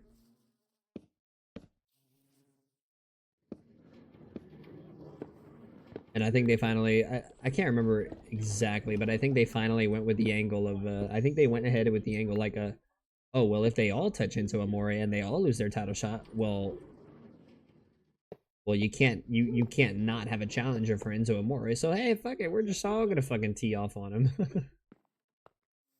Nah, Enzo is great, man. Enzo is great. Part of the reason that is because of Cedric and all this thing. So like, he was one of the guys that I was super excited about seeing coming into WWE, and I always wanted him to get to that next level, but he never did. Yeah, Cedric never got to that next level. With Ali at WrestleMania, going in and winning the Cruiserweight Classic there. Great moments and stuff like that, but just on the main roster, they never really figured it out with him, which is a real shame because, like you said, very talented, very good in-ring worker. Hopefully this lands with him either doing stuff with Hurt Syndicate, go to Japan, do some other stuff. I just love to see him. GCW, there's so many places he can be, though. And I mean, regardless of that, like, Damn it. 8 years in WWE is a long fucking time, Phil. Yeah, for sure. 8.5 years is a long time. But yeah, hopefully this works out. Hey, he survived. He survived 8 years in that's kind of what it is. He didn't last 8 years in WWE. He survived 8 years in WWE. That's pretty impressive. If you just kept him in a tag team, something. That's pretty impressive. Couldn't figure out something for him. He's about to make it. He might be out of the whole list, like for where I'm gonna be watching wrestling and seeing him. He's gonna shine. Like, as soon as he shows up in all these indie wrestling places, all these people that know him from the past, he's about to destroy it, honestly. So. Yeah, I hope so. I'm excited. But yeah, when I think about that cruiserweight division, because I was a big fan of 205 Live. At one point, 205 Live was my favorite WWE show. I didn't miss an episode, and to just see where all of these 205 Live was good. I didn't mind 205 Live. 205 Live, it was fun. It was It was all the your guys that it wasn't your like traditional really WWE like the style. bars, It was the bars fun. were not there, and just how much of a fixture Gulak was. I mean, Gulak got into some hot water, but Gulak was just so entertaining on that show. There were so many guys that, Tony man, Nese, I was like, they've got something in this guy. Why aren't they doing more with him? I mean, DJ Perkins, man, when Jack Leo Rush was over Gallagher, there, and Leo how Rush. great Angel Garza was before they moved the Ooh, title to Angel NXT, Garza. and they still haven't figured it out with Garza on the main roster either. It's hard to figure out. It can't be just that these guys are small guys. Like, they're so talented. I just don't get it. Dog, that run that Pac had when he was a cruiserweight champion and he started getting over the superplex as his finish because he said he doesn't have to do flips. That shit was amazing. Like he was having some of the best matches you'd ever see, and he was doing not high spots because that's how great he was. Rich Swann had a great run over there. Like there was a Rich lot of Swann, yes. super interesting, great I forgot matches, about that. money Rich matches. Like there's fucking Swan. all these people Man, that really shined on that stage. Tony Nese was also very funny Tony on there. Nese, yeah. Tony used to come out and do the bit where he counts his abs, and what a great show. I used to love that show, but just 205, yeah, 205 Live man, was a lot of fun. cruiserweight wrestling can work on a mainstream show. It's not that hard. I don't understand. People love this. Every time I see those viral clips, that's not when it makes it out of wrestling. It's usually like some luchador doing some crazy ass flip, and someone's like, "Oh shit, this is crazy." They always talk about casuals and these flips and shits. I'm like, well, people that never seen wrestling, when they see a flip, that shit blows their mind. And that's Yeah. Yeah. Dude, people who don't know, dude, I don't, yeah, that's another thing wrestling fans get really spoiled with. You know, we scoff at it because we see it all the time. Dude, somebody watching wrestling for like, one of their first times ever watching wrestling, when they see a fucking moonsault, a fucking 450 corkscrew fucking moonsault, when they see a flip onto like you know, a gimmick like a table or a ladder, when they see that shit, dude, they lose their fucking minds because it's like, what the fuck, how are they doing this to their bodies? You know, like wrestling fans, you know, we take that shit for granted, but like, man, somebody new to wrestling who sees, dude, somebody new to wrestling who sees the fucking oh, what's Neville's finisher, the red arrow? Oh my god, dude, they go fucking insane for that shit. The red arrow was was it called the red arrow? I think it was called the red arrow. Maybe. Or was it called something else? I don't know. Hold on, I gotta go back to this fucking highlight thing. Hold on.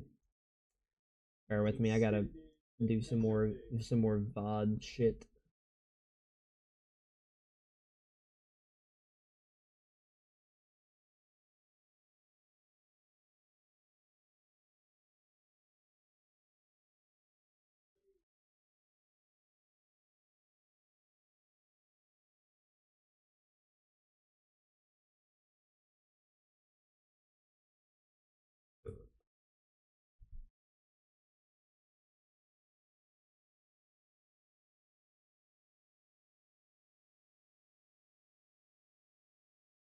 Let's see, start segment here. That makes it like a 5 hour and 52-minute video. That's cool.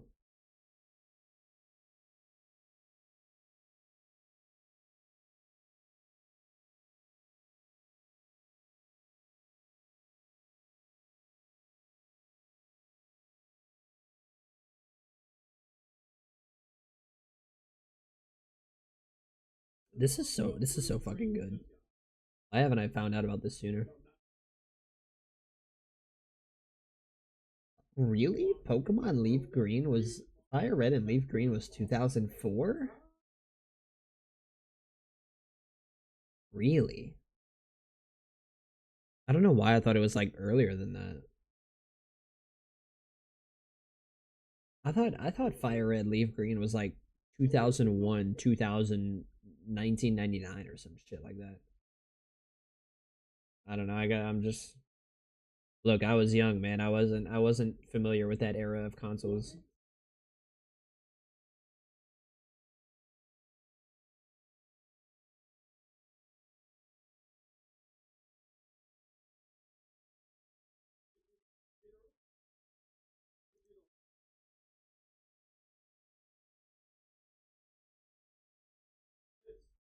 Oh my god, you can hear my microphone fucking squeaking.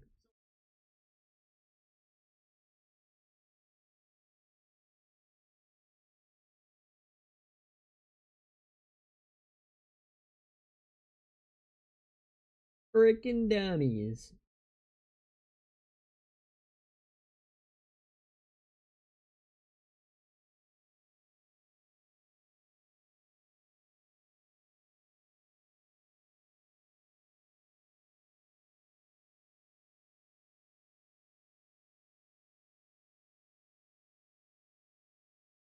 Yep. I'm fine with this.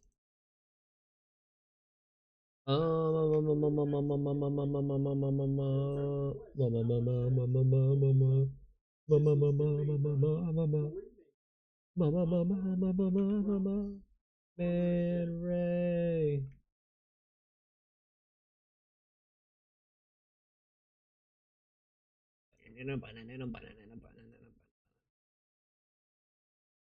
Yeah, this is like some retro 80s EDM.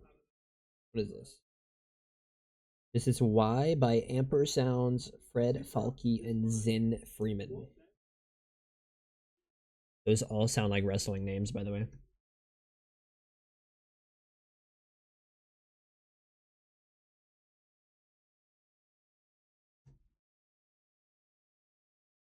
Tell me why. Yeah, but yeah, hoping for the best for Cedric.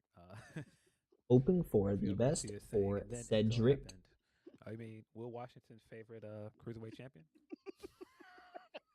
I can't believe he said that. I knew I you can't were believe gonna that say guy it. was like, "Nah, he was the best cruiserweight champion."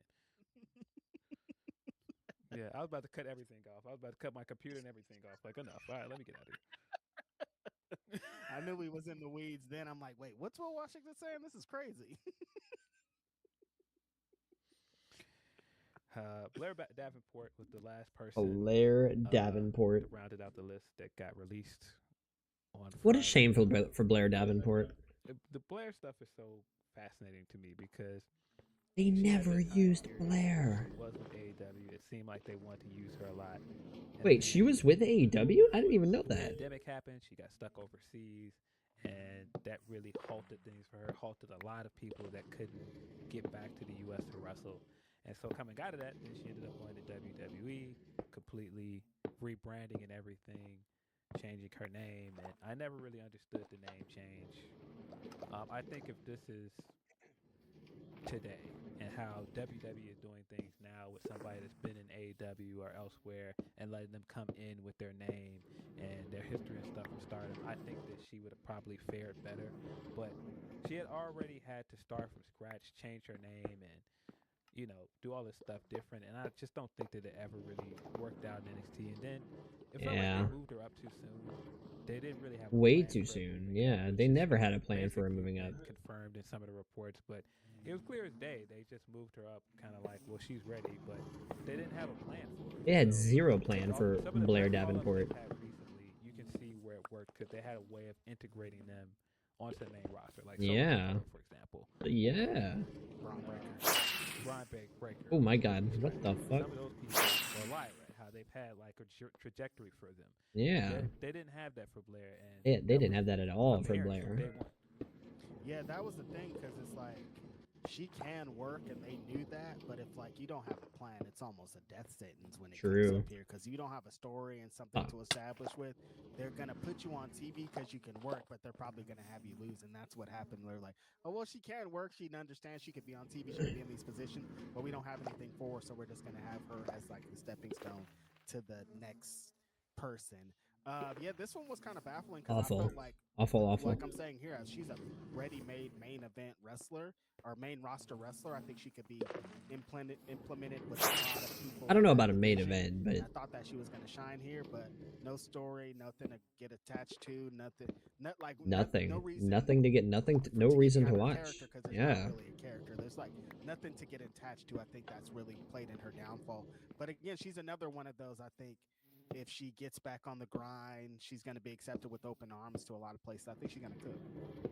Yeah, immediately changed her name back to Bea Priestley online and tweeted out Top Gaijin. I do think she is ultimately going to go back to Japan, probably build up some goodwill again.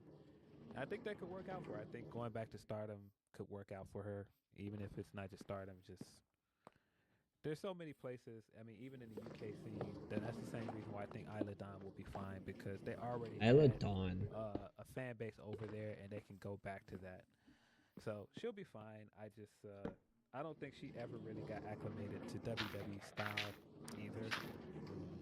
Because I mean, she's had a few matches that were a bit clunky and people were jumping all over her, but it's just such a Shame on those people, by the way, for jumping all over someone for having a clunky match. It's unfortunate, but again, another land on your feet person, and sometimes like I feel like this could be one or two things for people. Like she could have been this, could have been her dream, and she get up there and she like, you know, it wasn't for me. Or she's gonna take this and do the, of course, it's now infamous Drew McIntyre, Cody Rhodes type of thing, where she goes out and shine and they want her back. Yep, always something that can happen. Mm. Yeah, well wishes to everybody. Okay. Never want to see Bottles, anybody lose their job. boodles. I do think that releases are a part of the business. Sometimes these rosters get bloated. They are, man. They are. Releases are a part of business, especially in wrestling. Or this person is doing this. I can't justify continuing to pay them to do that, and so yeah, it's fine. It's fine. It's a part of the business. It's unfortunate, but it has to happen. Right. You know, I know, and I know this is such like a forehead statement, you know, and like such an ignorant one too. Right, because a lot of this isn't really, or some of this really isn't, really is out of the wrestler's control. But do what you got to do to stay alive, you know. Look at Chelsea. Make the most of your time. Look at Chelsea Green, man. Like it's one thing to go in front of a camera and do, you know, hit all your bullet points and do all the things that they want you to do. But if you're not like, you're not adding like even just a little bit extra, add like a little bit of extra pizzazz, add a little bit of extra character or personality. It can go a long way, man. It can go such a long way. It worked fucking wonders for Chelsea Green. For a couple of NXT women, sadly.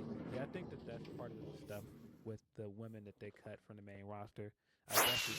How's this guy looking? Ooh, almost 3 stacks. Look at that. Talent there, but you've also dude, these farms are a pumping, baby. These farms are fucking pumping. You've got the WWID stuff, and you could be potentially bringing people from there. Yeah, WWID. That's it. WWID. I love. That's a good system, man.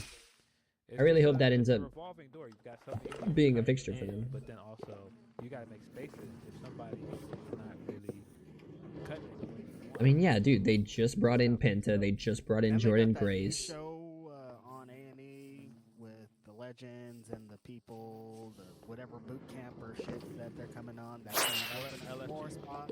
Yeah, essentially LFG. They're revamping Tough Enough. I'm like, that's another spot of somebody that they're gonna have to fill in. So it's constant integration, and it's gonna releases are gonna happen off of that.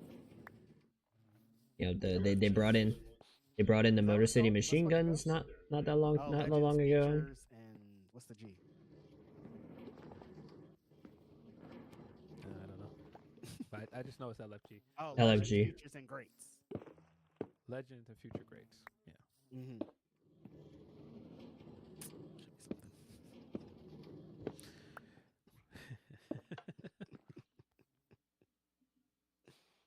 You got another one from Tony P.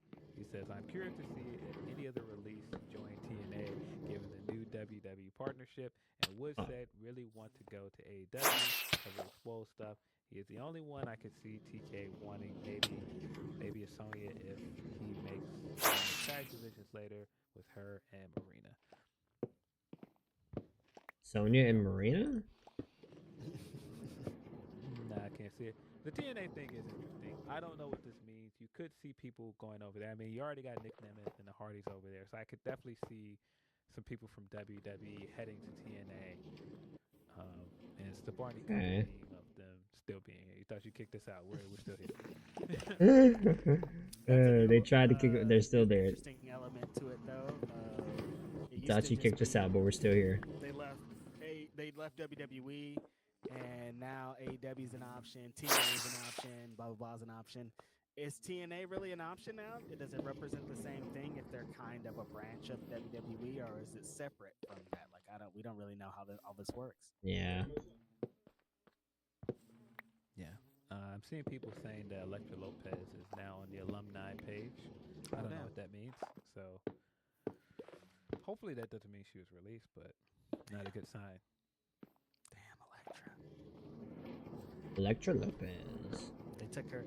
That was another one that didn't feel like they had a plan for them on the main roster. They were just like, this is kind of working over here. Let's put them over there, but they didn't like execute, flesh their whole story out.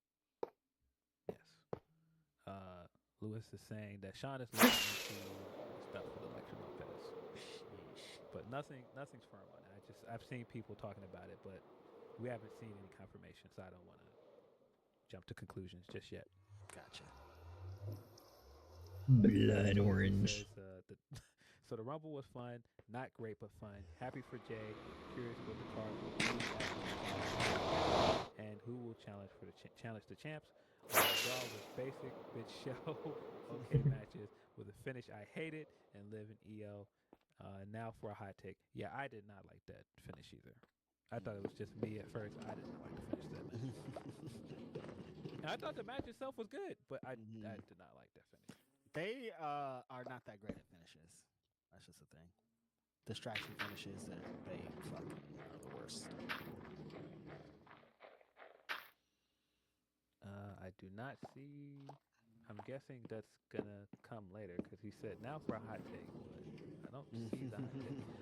In the meantime, we got one from D-Lo Diggs. He says, "Man, this was a wild week. Still distraught for young GOAT Luca being traded. James Winston being absolute legend as an analyst. These Jameis keep coming, but tomorrow I can see K-Dot go in. One love to everyone and Ricochet voice. Yeah, the Ricochet laugh. D-Lo, that's hilarious. I love how they have a merch made for Ricochet. It's like his face, his grinning face with the little fucking sub quote at the bottom. Yeah. Ricochet is starting to low key look like a mad scientist. When he had that little great match, but I also whenever they ran that angle with the Ricochet and the scissors, and then him having like the blood of Swerve kind of smeared all over his, kind of splattered onto his head a little bit, he legit looked like a bald mad scientist. It was kind of cool. It was good. I like it. It was a good look for him. A good look for his character, I guess. A really cool look. It feels like Triple H has been doing rematches again, like a certain someone. I feel like we are going in circles. Liv is still at it. Why? Well, I mean, the Kevin Owens Sammy thing is different. Yeah. So, I mean, I can. Yeah, Kevin Owens and Nice. Sami Zayn having another rematch. That's way different. Tell the same story. I'm gonna fucking love it. Tell the same story. I'm gonna love it. I don't want it to get to that point of like, this All right. worked before, so let's try. How many modules do I have? 2, 4, 6, 8, 10, 12, 14, 16, 18. Yeah, so I gotta make 2 more. Sammy and KO at least is that there's a story reason for them to have their feud now. With everything Kevin Owens 4, has been saying 6, about 8, 10, Cody, 12, 14, 16, like, 18. He's at mad like this with Cody. What does he think about the guy that's considered his best friend going right back over there and siding with Roman too? Yep. Have all the same issues with him. Yep. And I thought all the stuff that Rollins said was a foreshadowing from him saying he helped Roman in a Rumble, and it's exactly what Kevin Owens has been upset about. Also, Kevin Owens having that segment with CM Punk, very clear he's not the biggest fan of CM Punk, and you're just gonna shake this guy's hand after you finish this match with him. You're still pretending to be his friend. Like, what are you doing? Yeah, like, God damn it! I lost it in the hopper. I was feuding with this, and half of my life has been being beat up by these people. Why are you doing that same thing? That's what it feels like with Kevin Owens, and it feels like they just can tell a different story and do a different match. Like, all of it just is different. Again, I'm biased. Yeah. Yeah. If it was just let's just it's a moniker in AEW. Fight I think forever. this here is really Nah, Kevin and Sammy legit could fight forever, and I would watch every said, single second of it. no, the real issue with the Luka trade is that bum ass Nico Harrison didn't want to pay Luka. Bum ass Fire Nico Harrison. Nico Harrison. It's sad because Loki planning a trip to Dallas for the Dallas Lakers game. Well, you're still gonna get to see Luka, buddy. Just see him in the blue and white. You still get to see Yeah, they Luka, keep just trying to not be in the like, blue "Oh, and it's 'cause white. he's fat. Luca's fat. That's why they want to give him the money." And I'm like, Bro, "Oh, that conditioning shit Y'all is are not that gonna lie to me conditioning and tell bull me crap is this guy such that such just bull. took y'all to the finals. Y'all worried about his conditioning? No. He's 25 years old, man. Cut it out. 25, dog. Nah, Like, that's one total crazy horseshit. offseason with an amazing personal trainer, and he's right back. Like, shut up. Then everything I kept seeing on ESPN was people trying to convince us, well, Braun's going to get him right. He's going to be the one that convinces him to take his health more seriously and get to the Bruh. shape. I was like, Get the fuck out of but here. again, he didn't know about this trade. Like, stop playing with me, man. Like, stop it, man. Cut it out. Yeah, This after is he found out, then he started making the game plan for Luca. Oh, I guess he's coming. Might as well help him. This is a guy that he's talked about wanting to play with for a long time. He said multiple times in interviews that Luka's one of his favorite players. Luka has talked about wanting to play with LeBron and wanting to play in LA, but we're supposed to believe this is all a coincidence. Right. Stop. Stop it. All a coincidence. God damn it, I lost another one. 400 chat. Another one from Tony P. Oh, it's NXT fucking raining. How nice. Trash stories. You know what? Rain in real life, I fucking love. It's my favorite weather. Unironically, rain. Unironically, rain is my favorite fucking weather in real life. I love it. I love it. I just love the sound of rain. I love the sound of rain. I love whenever, you know, I don't like really bright settings. I like, you know, the rain whenever it's raining, it's, you know, dark and kind of cloudy and it's, you know, it's a little moody. I like that. I don't like everything being like fucking bright and shining all the time. I know that sounds super dark, but it's not like, it's kind of obnoxious, right? Like it's something like, why the fuck is it like, why you gotta be so fucking bright, bro? Whereas the rain, it's a little dim, it's moody, it's, you know, it's not, you know, you listen to the sound of rain hit the ground or the road or the pavement or the ceiling. It's so calming and soothing. I don't know, that's just me though. But as much as I love the rain in real life, it never stops fucking raining in this game. It never stops fucking raining. Very wrestling promo. I didn't get the feeling out of this that there's any hard feelings. Bro, this game never stops fucking raining, man. Like, Mojang, we get it. Rain is a fucking weather type. Because the internet matters, remember? Come on. Wait, the internet matters? Address this thing that was reported on the internet on the show. On our big show. Yeah. Yeah. I thought the promo was very funny. But yeah, SmackDown is way too long. 3-hour SmackDown it's awful. I can't. I knew it was gonna. 3 hours. 3 hours.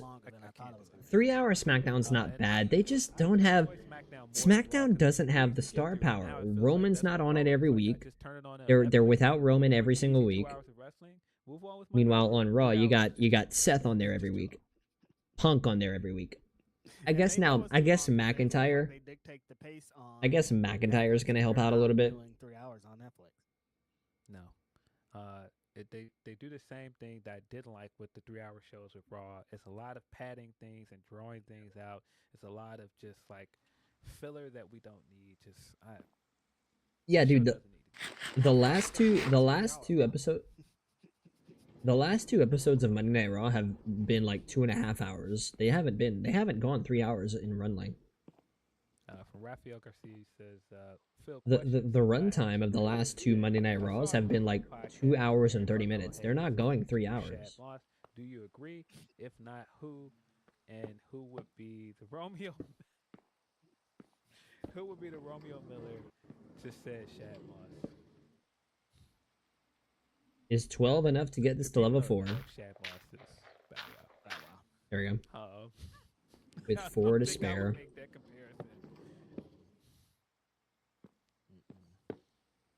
I don't Bow Wow fucked up. No, they stay having Bow Wow fucked up. That guy had to run. Yeah, And if monstrous. we're talking about internet wrestling fans, you guys, the bookers make the choice of who wins. So if a wrestler wins, you don't compare them to Hulk Hogan. If Charlotte wins again, you're not like, Charlotte says she's not gonna fucking lose to him. It's not Charlotte that's telling her to be Hogan. It's the bookers. They book the shows. It's not the wrestlers. Wrestlers have creative control, but no wrestler in the world could be like, I'm not gonna blah blah blah. It just doesn't work like that. Yeah, that's not how that works. Shows work like that. I mean, some wrestlers there is a lot, but most I mean, of them, nobody is let's like be Hogan. real. That's Roman just- Reigns kind of works like that. Don't work like that. You can't be like that at this stage. Yeah, I mean, we don't have any real proof that she's back there politicking. You could probably. Let's be honest, man. Definitely Let's be not. honest, man. I'm not saying that, but I'm But- not saying she's like she went in there saying I'm not gonna come back if I don't fucking win the match. I'm like, they're like, we want Charlotte to win this match. Yeah, well, that's the point that I was getting to. You could probably make some assumptions. Let me about go that get some she's beehives. Hold on. I don't know that we have enough proof that she just ran back there. Ow. Like, look, I'm not coming back unless I win the Rumble. Oh wait, never mind. I have a good feeling that they also just wanted her to win the Rumble. Yes. Because there's too many things that they did heading up to the build of this that make more sense after she won the Rumble. Like I said, when you look at those vignettes and some of the stuff she's been saying, it's very clear that some of this is pointed at Becky. I assume that this is intentional. I could be wrong. But it's just frustrating because I've seen them now call Charlotte Hogan, They've gotta Becky stop. Hogan, Bailey Hogan. I'm like, you guys. that's Bailey not Hogan how is this- crazy. That's what I'm Bailey like, that's Hogan not is how this crazy. works, guys. Yeah, they've got to stop. Bailey Hogan is crazy. They got It's to cut it. not the same at all. Okay, I need what? 20 hives? Let's get it. Let's get 20 hives. I just saw our best Humber Justin. Yeah, so sorry, I don't agree with the Shamrock comparison. Who would be as Romeo Miller is hilarious. Yeah, I guess because I don't agree with the comparison. I don't have a Romeo Miller for him. I'm sorry. I said if anybody is Shaq Dude. because a lot of these like There you go. Carmelo is kind of like a Ricochet kid. There's some Ricochet kids, and I feel like he falls in that line. Ricochet Kid. Carmelo as a Ricochet Kid? I never thought about it like that.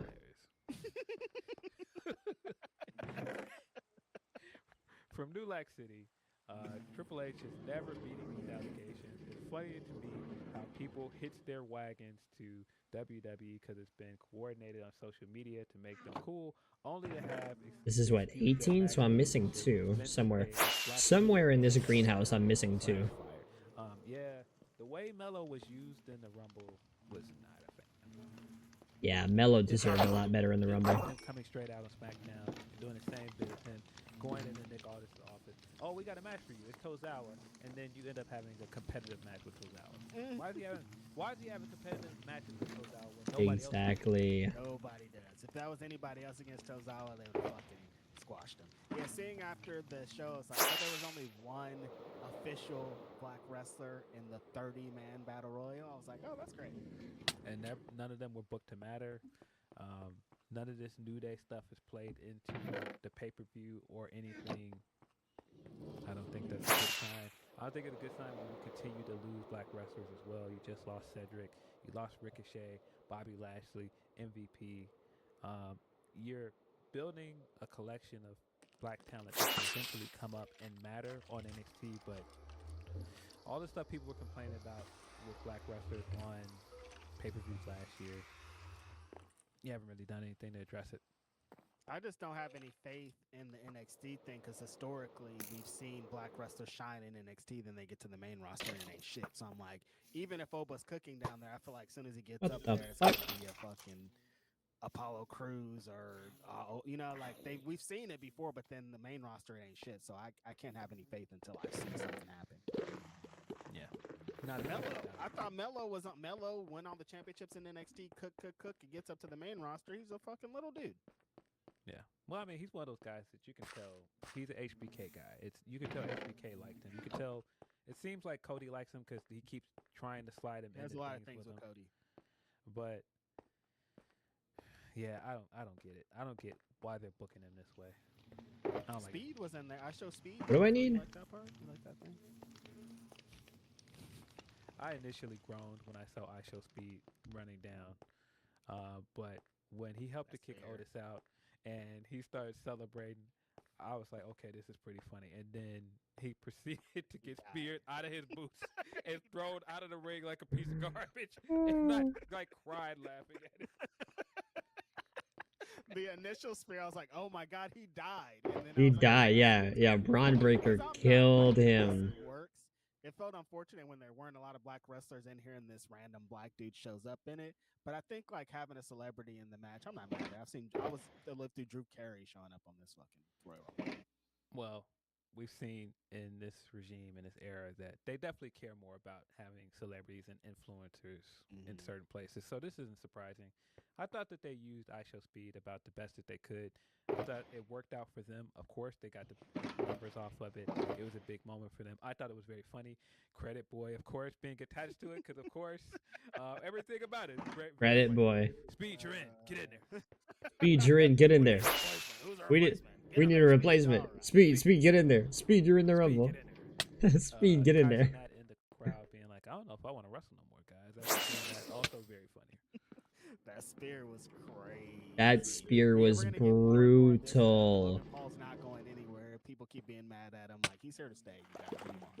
Yeah, Logan's here to stay, whether people like it or not. Every time it plays, I'm like, I hate it. Like, just change this theme song. Yeah, Logan Paul's theme song is bad. His Pat McAfee's.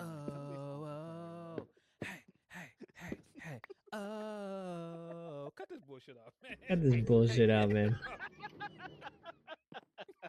This is some bullshit. That is a bullshit ass song. I hate his theme song so much, man. It's not great. His theme song's not great. Oh, hey. Oh. Yeah, also that part. I'm not a big fan of him in general. This big ploy that he just did with his brother of them having a graphic together, and people thought it was going to be a fight, and it turns out it's not a fight. Yeah. Stupid. Yeah, just stupid shit. Like, hey, good. At least he's a good performer. At least he's a good wrestler. Because that's like, all he's got going for him in WWE. We've got another one from Tony P. Says AEW has been dynamite for a couple weeks. See what you did there. It seems like they are pivoting on some things and fixing some holes they missed in making stories. Last Saturday's show was good. This Wednesday was superb. Air. Yeah. AEW is killing it, man. Like, they started the show on Wednesday. AEW is killing it the last 2-3 weeks. Really fun shows. Ending with a segment and match that people really like. All right, bottles in the hopper. And they talk more positively about Bang. Yeah, wrestling in Atlanta. That's what you want, man. That's what you want. You want people talking more positively about your shows, and people are talking more positively about AEW the last few weeks. The shows have been great. Dynamite, Collision, they've been great. It looks like there's not a bad seat in there. So hopefully they keep working at it. But yeah, the ATL crowd always great. They're great. We got Westside Gun in the crowd. Trinidad James out of nowhere. With the belt. Yeah, very exciting stuff. I thought they're a wrestling place, so of course they really brought the energy. But they really enhanced a lot of this. It looked great. I'm loving these smaller venues. I know it's probably unfortunate for people in AEW, but it looks and sounds so great on TV. Yeah, as Shauna's saying, we did get an ATL Ho chant on TV. I thought that was great. We got the return of the Guns. I thought that their entrance still fire. Missed these guys. They were awesome. I thought it was smart to bring them right back and put them in the tag title feud with Hurt Syndicate. I've seen people say they don't want to see the Guns lose, but I don't think them losing hurts because they weren't in a big position to begin with. This whole thing is about them coming back and building themselves up, so I don't think it matters. I mean, even if they lose here, it's still about building themselves up, and so it's just if they came off like a big winning streak and they were beating all. All right, I think I'm ready to turn this one on. Challenge Hurt Syndicate, I can see that point, but what am I at? 337. Yeah, I turned this one on. I'll have 4. I'll have 4 fully functional they could play to the story of honey block modules. They don't really know how destructive they can be, so they're coming. Let's do it. Let's turn the thing on. Here's the guns. We don't care. We want a title shot. They should be getting a title shot. They should be involved in the division. See, I'm not mad at this at all. I like this. Like, of course they're gonna get dragged. Oh God. Yeah, it's Hurt Syndicate. At this point, I think that they're building up for Hounds of Hell. So, yes. Yeah, this is what it's going to be. I love MVP every time he cuts a promo now. He makes a point of giving it up to Private Party. I think MVP, bro. I think he was looking at it like, you know, it's unfortunate that this had to go the way it did, but he still wants to give it up to those guys every time he gets a chance. I still think the AEW could have done better with their title reign, but it's admirable the MVP keep coming out and trying to remind people, like, no, those guys were worthy. Like, it makes, like, there's something to that reign. It wasn't just a waste. And, like, losing to the Hurt Syndicate is actually going to help you because he keeps mentioning them. He keeps bringing them up. He's just doing great, tremendous work all around. Like I was saying before they came in, he's going to be really the best addition, and I feel like that's happening. Yes. Yeah, I love after all the stuff happens with the guns and they're walking away and the guns are like trying to get their last word in, and Bobby Lashley looks around and he smiles and then he dabs up Show like, what's about to beat these get these guys up out of here. Lashley's little smirk of like, we about to fuck these ones up next week. Good luck, the guys. The Hurt Syndicate is coming to fuck y'all up for real. Yeah, I want to go check. Yeah, I thought. There we go. The beatdown. I just want to check the bottles. Was some of the best stuff we've seen with the Death Riders in a while. I thought it was actually good. Like you said, the Marina thing was very funny, but I thought it actually had a good flow to it. I thought it was a hot way to start the show. I still don't really care about this Mox Copeland feud, but Mox Copeland. Some of the stuff, at least on this week's episode, wasn't me groaning and going, "Oh, more of this." It felt different. And on Collision, surprise, surprise, guess who showed up with their championship belts for the first time in 500 years? Claudio, Pac, and Willer Yuta. I'm like, oh yeah, remember those championships? Because earlier this week I saw a stat or graphic that those belts haven't been defended in a really long time, and I'm like, oh, look at them, all in their glory on Collision, and they're going to be defended on Dynamite against the Undisputed Kingdom. So I'm like, dude, you got to establish these trios championships, and having them hiding is the worst way to establish them. The natural, if you're going to have somebody beat them, Undisputed Kingdom's right there, but even just defending them is the most important thing. Yeah, I think that makes the most sense for a feud because you built the story around putting those three guys back together. People care about those three. They have together. If you're going to build the trio division back up, I think it makes the most sense in the world to have those guys challenge for it. And I felt like that was kind of underlying story that they were telling with Kyle and Adam Cole anyway during the MJF feud. So this felt like the logical conclusion. I think you pull the trigger and put the belt on them. If it's Wednesday, eventually, I think you should just put the belts on Undisputed Kingdom. Mm-hmm. Like, if you still want to tell more Death Rider story, I understand keeping the championships on. I don't really understand it, but I think it's time for them. I don't know if it'll be this week, but like Adam Cole, the Undisputed Kingdom needs to be the ones to have those championships, because this is crazy. And like, you got to give Adam Cole something. I feel like you got to give all those guys something, but Adam Cole specifically needs something. I think this could be the way to really add some percentage to those championships. I didn't notice it until Saturday, but when DIY came out, I was sitting listening to their theme song. I was thinking, this sounds familiar. It sounds kind of like Undisputed Era's Kingdom music, and I kept listening to it, and I even pulled it up on YouTube. I was like, oh yeah, this sounds like basically what Undisputed Era's theme song would be if they came to the main roster. I love that talk this week. An article came out talking about Death Rebels and things. I guess off the back of what happened at Royal Rumble, and there's apparently this push for wrestlers to be like, we don't want Death Rebels themes. We want our old themes, or we want to establish a theme in a different way. And just like I said on the Royal Rumble, I get it, dog. Because some of these things, I'm like, what the fuck is this?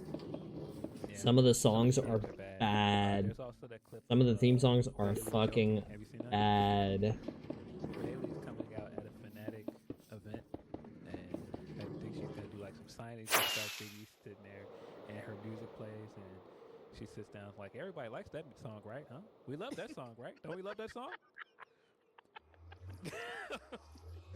Dude, she's so funny. That sounds hilarious. Dude, Bailey's great. Bailey's so fucking hilarious. We love Like, this yeah, song, yeah, huh? we love this song, right, guys? Hilarious. Yeah, they've got to change the theme song for her. She's God, the definitely theme songs are some bad. music Bailey needs good music. This ain't it at all.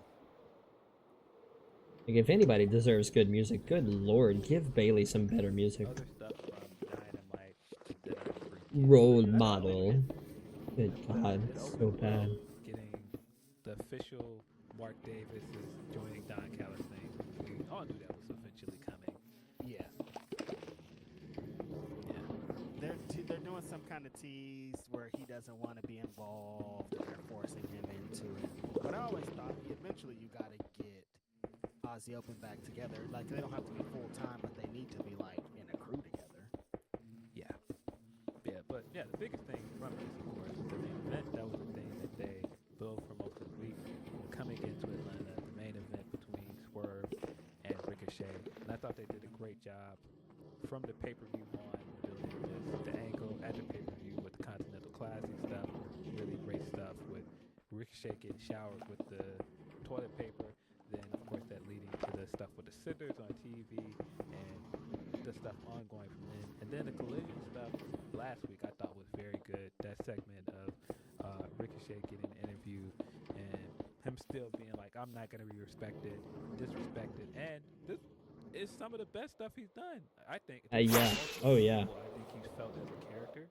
Yes. And Yes. this 100%, point, yes. Swerve comes out right away. He gives that great line of, no, they didn't believe you because you came out here and told them you were a superhero. And they rejected that. Meanwhile, I told them all that I am the villain. I know I'm the villain. And they love me for it. What a great line. But that... Damn, cook Ricochet, that's crazy. But Ricochet came back at him, though. Yeah, I thought all of this, building off of their exchanges backstage up to this point, really good. The video package they aired on Wednesday to hype up the match, also very good. Very good. But yeah, this match hit nobody's surprise.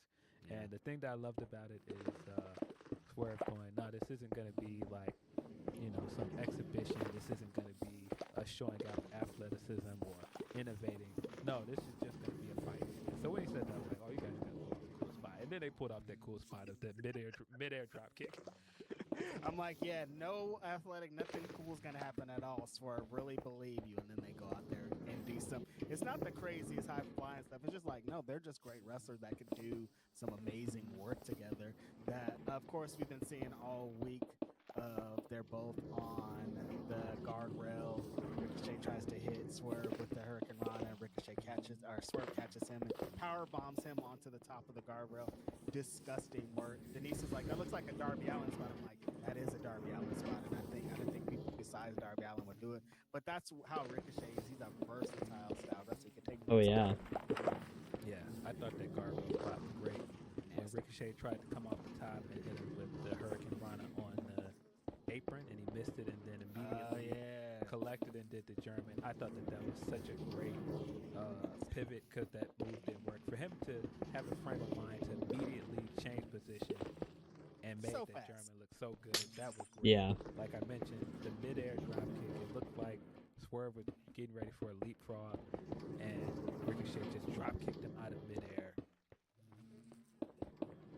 Both these guys are so fast, but Ricochet is like so fucking fast. It's crazy how like he can transition in like a split second. Ricochet is incredible, man. He really is incredible. The thing that Swerve does. I must have missed the midair dropkick. Picked up the weight, he's a heavyweight now, but I saw the other stuff that they were talking about, but I don't recall seeing the midair dropkick. So when he's doing all of this cool stuff in there, and he's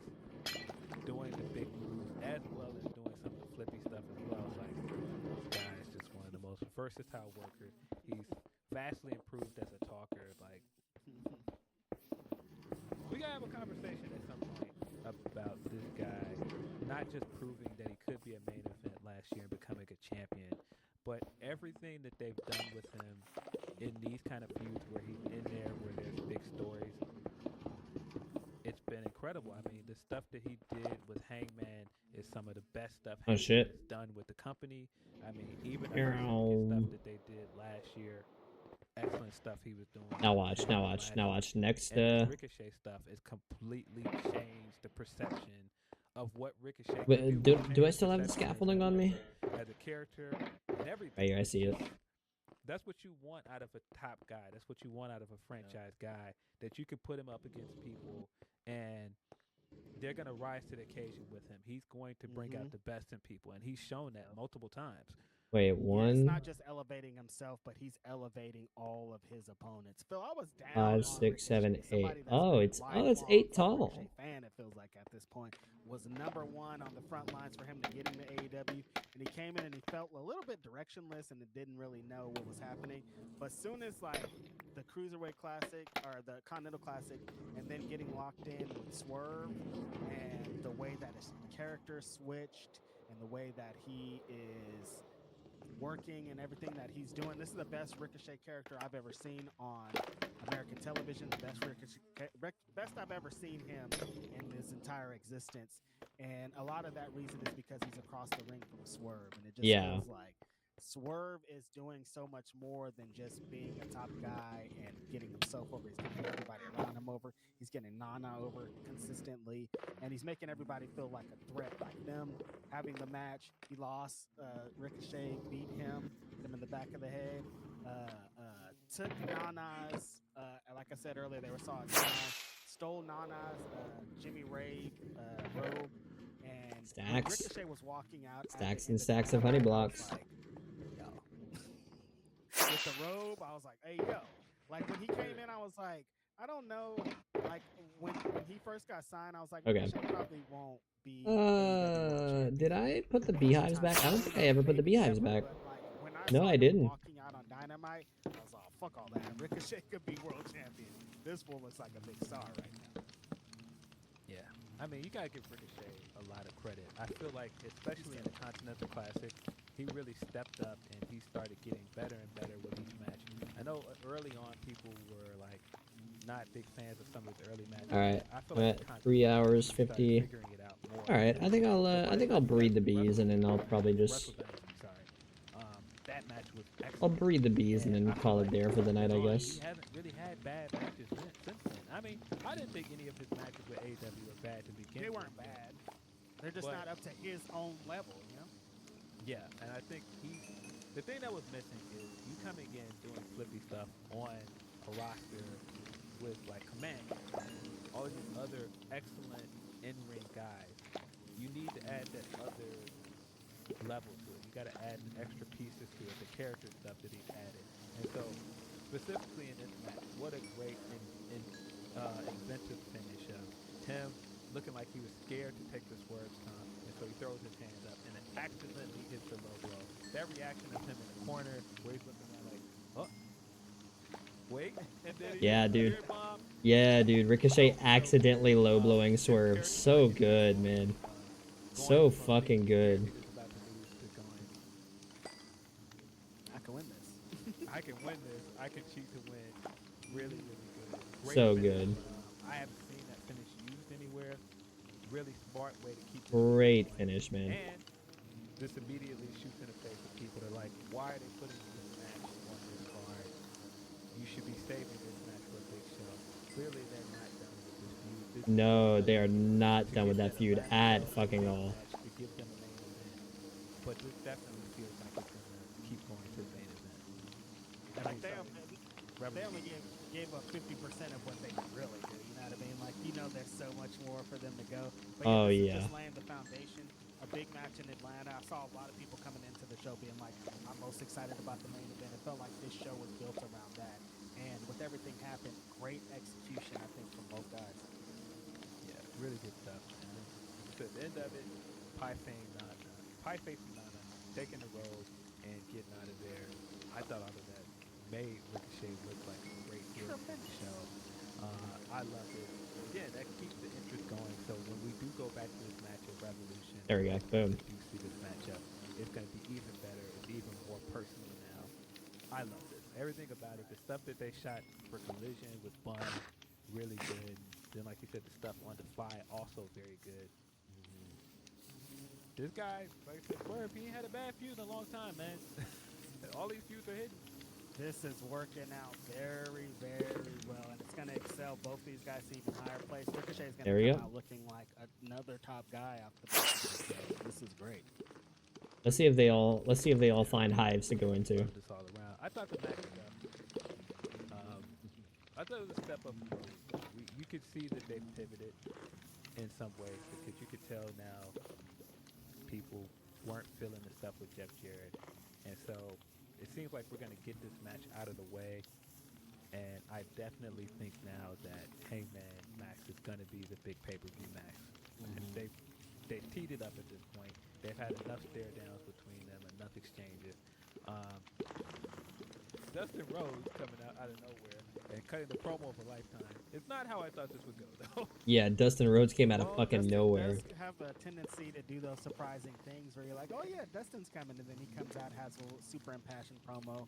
I'm like, oh yeah, that would have been way better if Jeff Jarrett would have said that instead of trying to get into the mud with him. It's like, no, you got to do the opposite of that because Max is #1 at that, and that's what Dustin came in to do, established himself as the same kind of story, same kind of ending, been in the wrestling business for a long time, but a different way to deliver that promo. I thought Dustin really did it. I still am not super interested in seeing Max with over 50 guys and having matches and feuds, but I see what they're doing. Yeah. Kenny Stein Guy, this is a live show, not a recording. We are talking to you live. Sunday, February 9th. Super Bowl Sunday. Get out of here. Yeah, we're not doing the bit where somebody freestyles and they try to prove it's a freestyle by looking around in the crowd and saying something to the crowd. hold up an object. I'll put that in there. A water bottle. Water bottle. Hold up. Somebody holds up the car key. These are car keys. Now leave me alone. I'm really freestyling up here. Oh man, just give me the written verse. I don't want to hear all this shenanigans, carrot top prop bullshit. Carrot top prop. You want the reading off the BlackBerry? That's what you want? I don't know. Is there a fine an in between that like I could get like your verse? All right. Well, modules. What's that? 1, 2, 3, 4. Modules 5 and 6 will be built. Well, probably just module 5, and then I'll start on 6. But my plan is. Immediately, I thought of Lupe rapping over the Artifact D. I can't remember if it was on Sway. My plan is to add like another module on top of either side, Lupe is gonna make and then that he doesn't go to any of these places. might be as high as I go. And so now when I think of that Artifact, And then the other 2 layers will go like I'll dig out area underneath, and then those will be the last 2 layers. like the moment of life. Well, I gotta. That'll be like the stopping point. Let me turn this shit off. And also his Rhapsody verse over. You gotta. I always think from Enemy of the State when he raps over "Say Something," the Drake song. Like every time I hear that, I'm like, Lupe, fuck, destroy this beat, dog. He went crazy on that beat. All right. Yeah. Give it back. I want to do at least 5 layers. And then I may stop there. I might keep going. I don't know. Actually, if I can't get like a closer view. I love that Yeah. So like I have 2 on each side. And then on sides, on these other 2 sides that are just kind of empty, those are gonna be the honeycomb modules. These 4 are honey block modules. Yeah, I got my guy fucked up, man. They do. It's true. They still. So I'll have like 5 honey block modules, 5 honeycomb modules, 5 honey block, 5 honeycomb. So in total. Imagine he's just saying Enemy of the State is his best project in my opinion. In total, I'm gonna have like 10 honey block modules and 10 honeycomb modules, and then Like if you just want to hear Once some I have that, raps, I'll decide that's if I like want kind to of keep insane, going bro. or I stop there. understand. You know what I mean? There's like No, not a lot of yeah. concepts. He's just on there spitting. Out of his mixtapes, I understand why you would say that, man, because he's got so much heat on there. He went through a few years where he was dropping mixtapes, and Yeah, I don't know.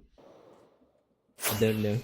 it was always around the same time period, around November. I don't know. Holy fucking bees, bro.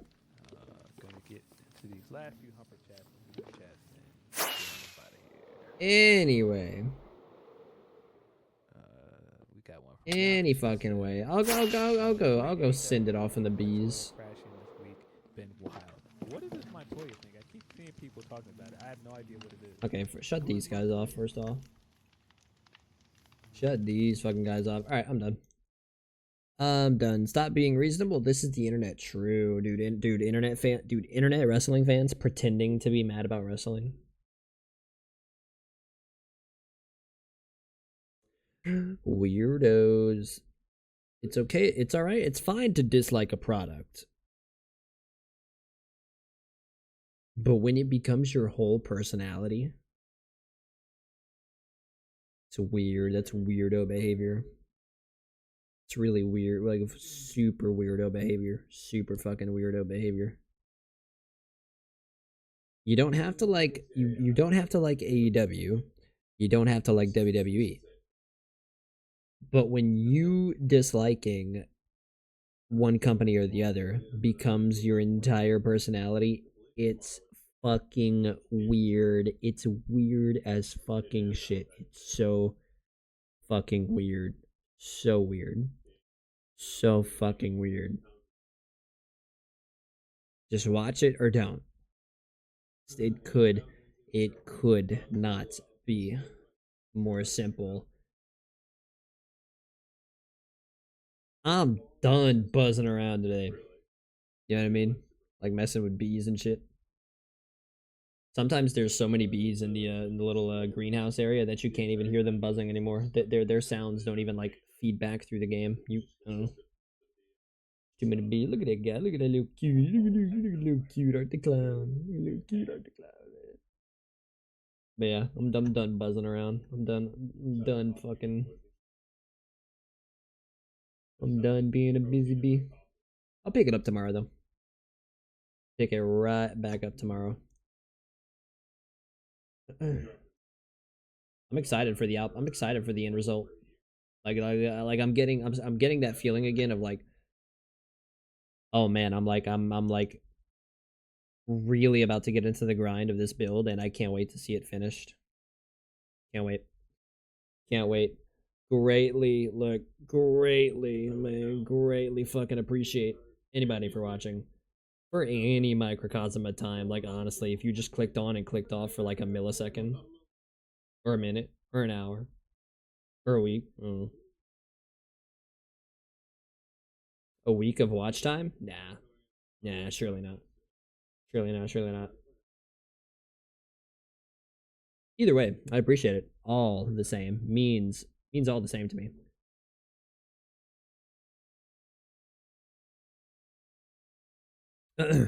But kindly fuck off. Get the fuck out of my stream. Go do something else. Go to fucking bed. Go watch some other nerd. I don't know. I don't care. Can't stay here because I won't be here. You'll be looking at an offline screen. I'll be back tomorrow. Buzzing around in the bee farm. Till tomorrow. Take care. Take it easy. Stay UC. Yeet.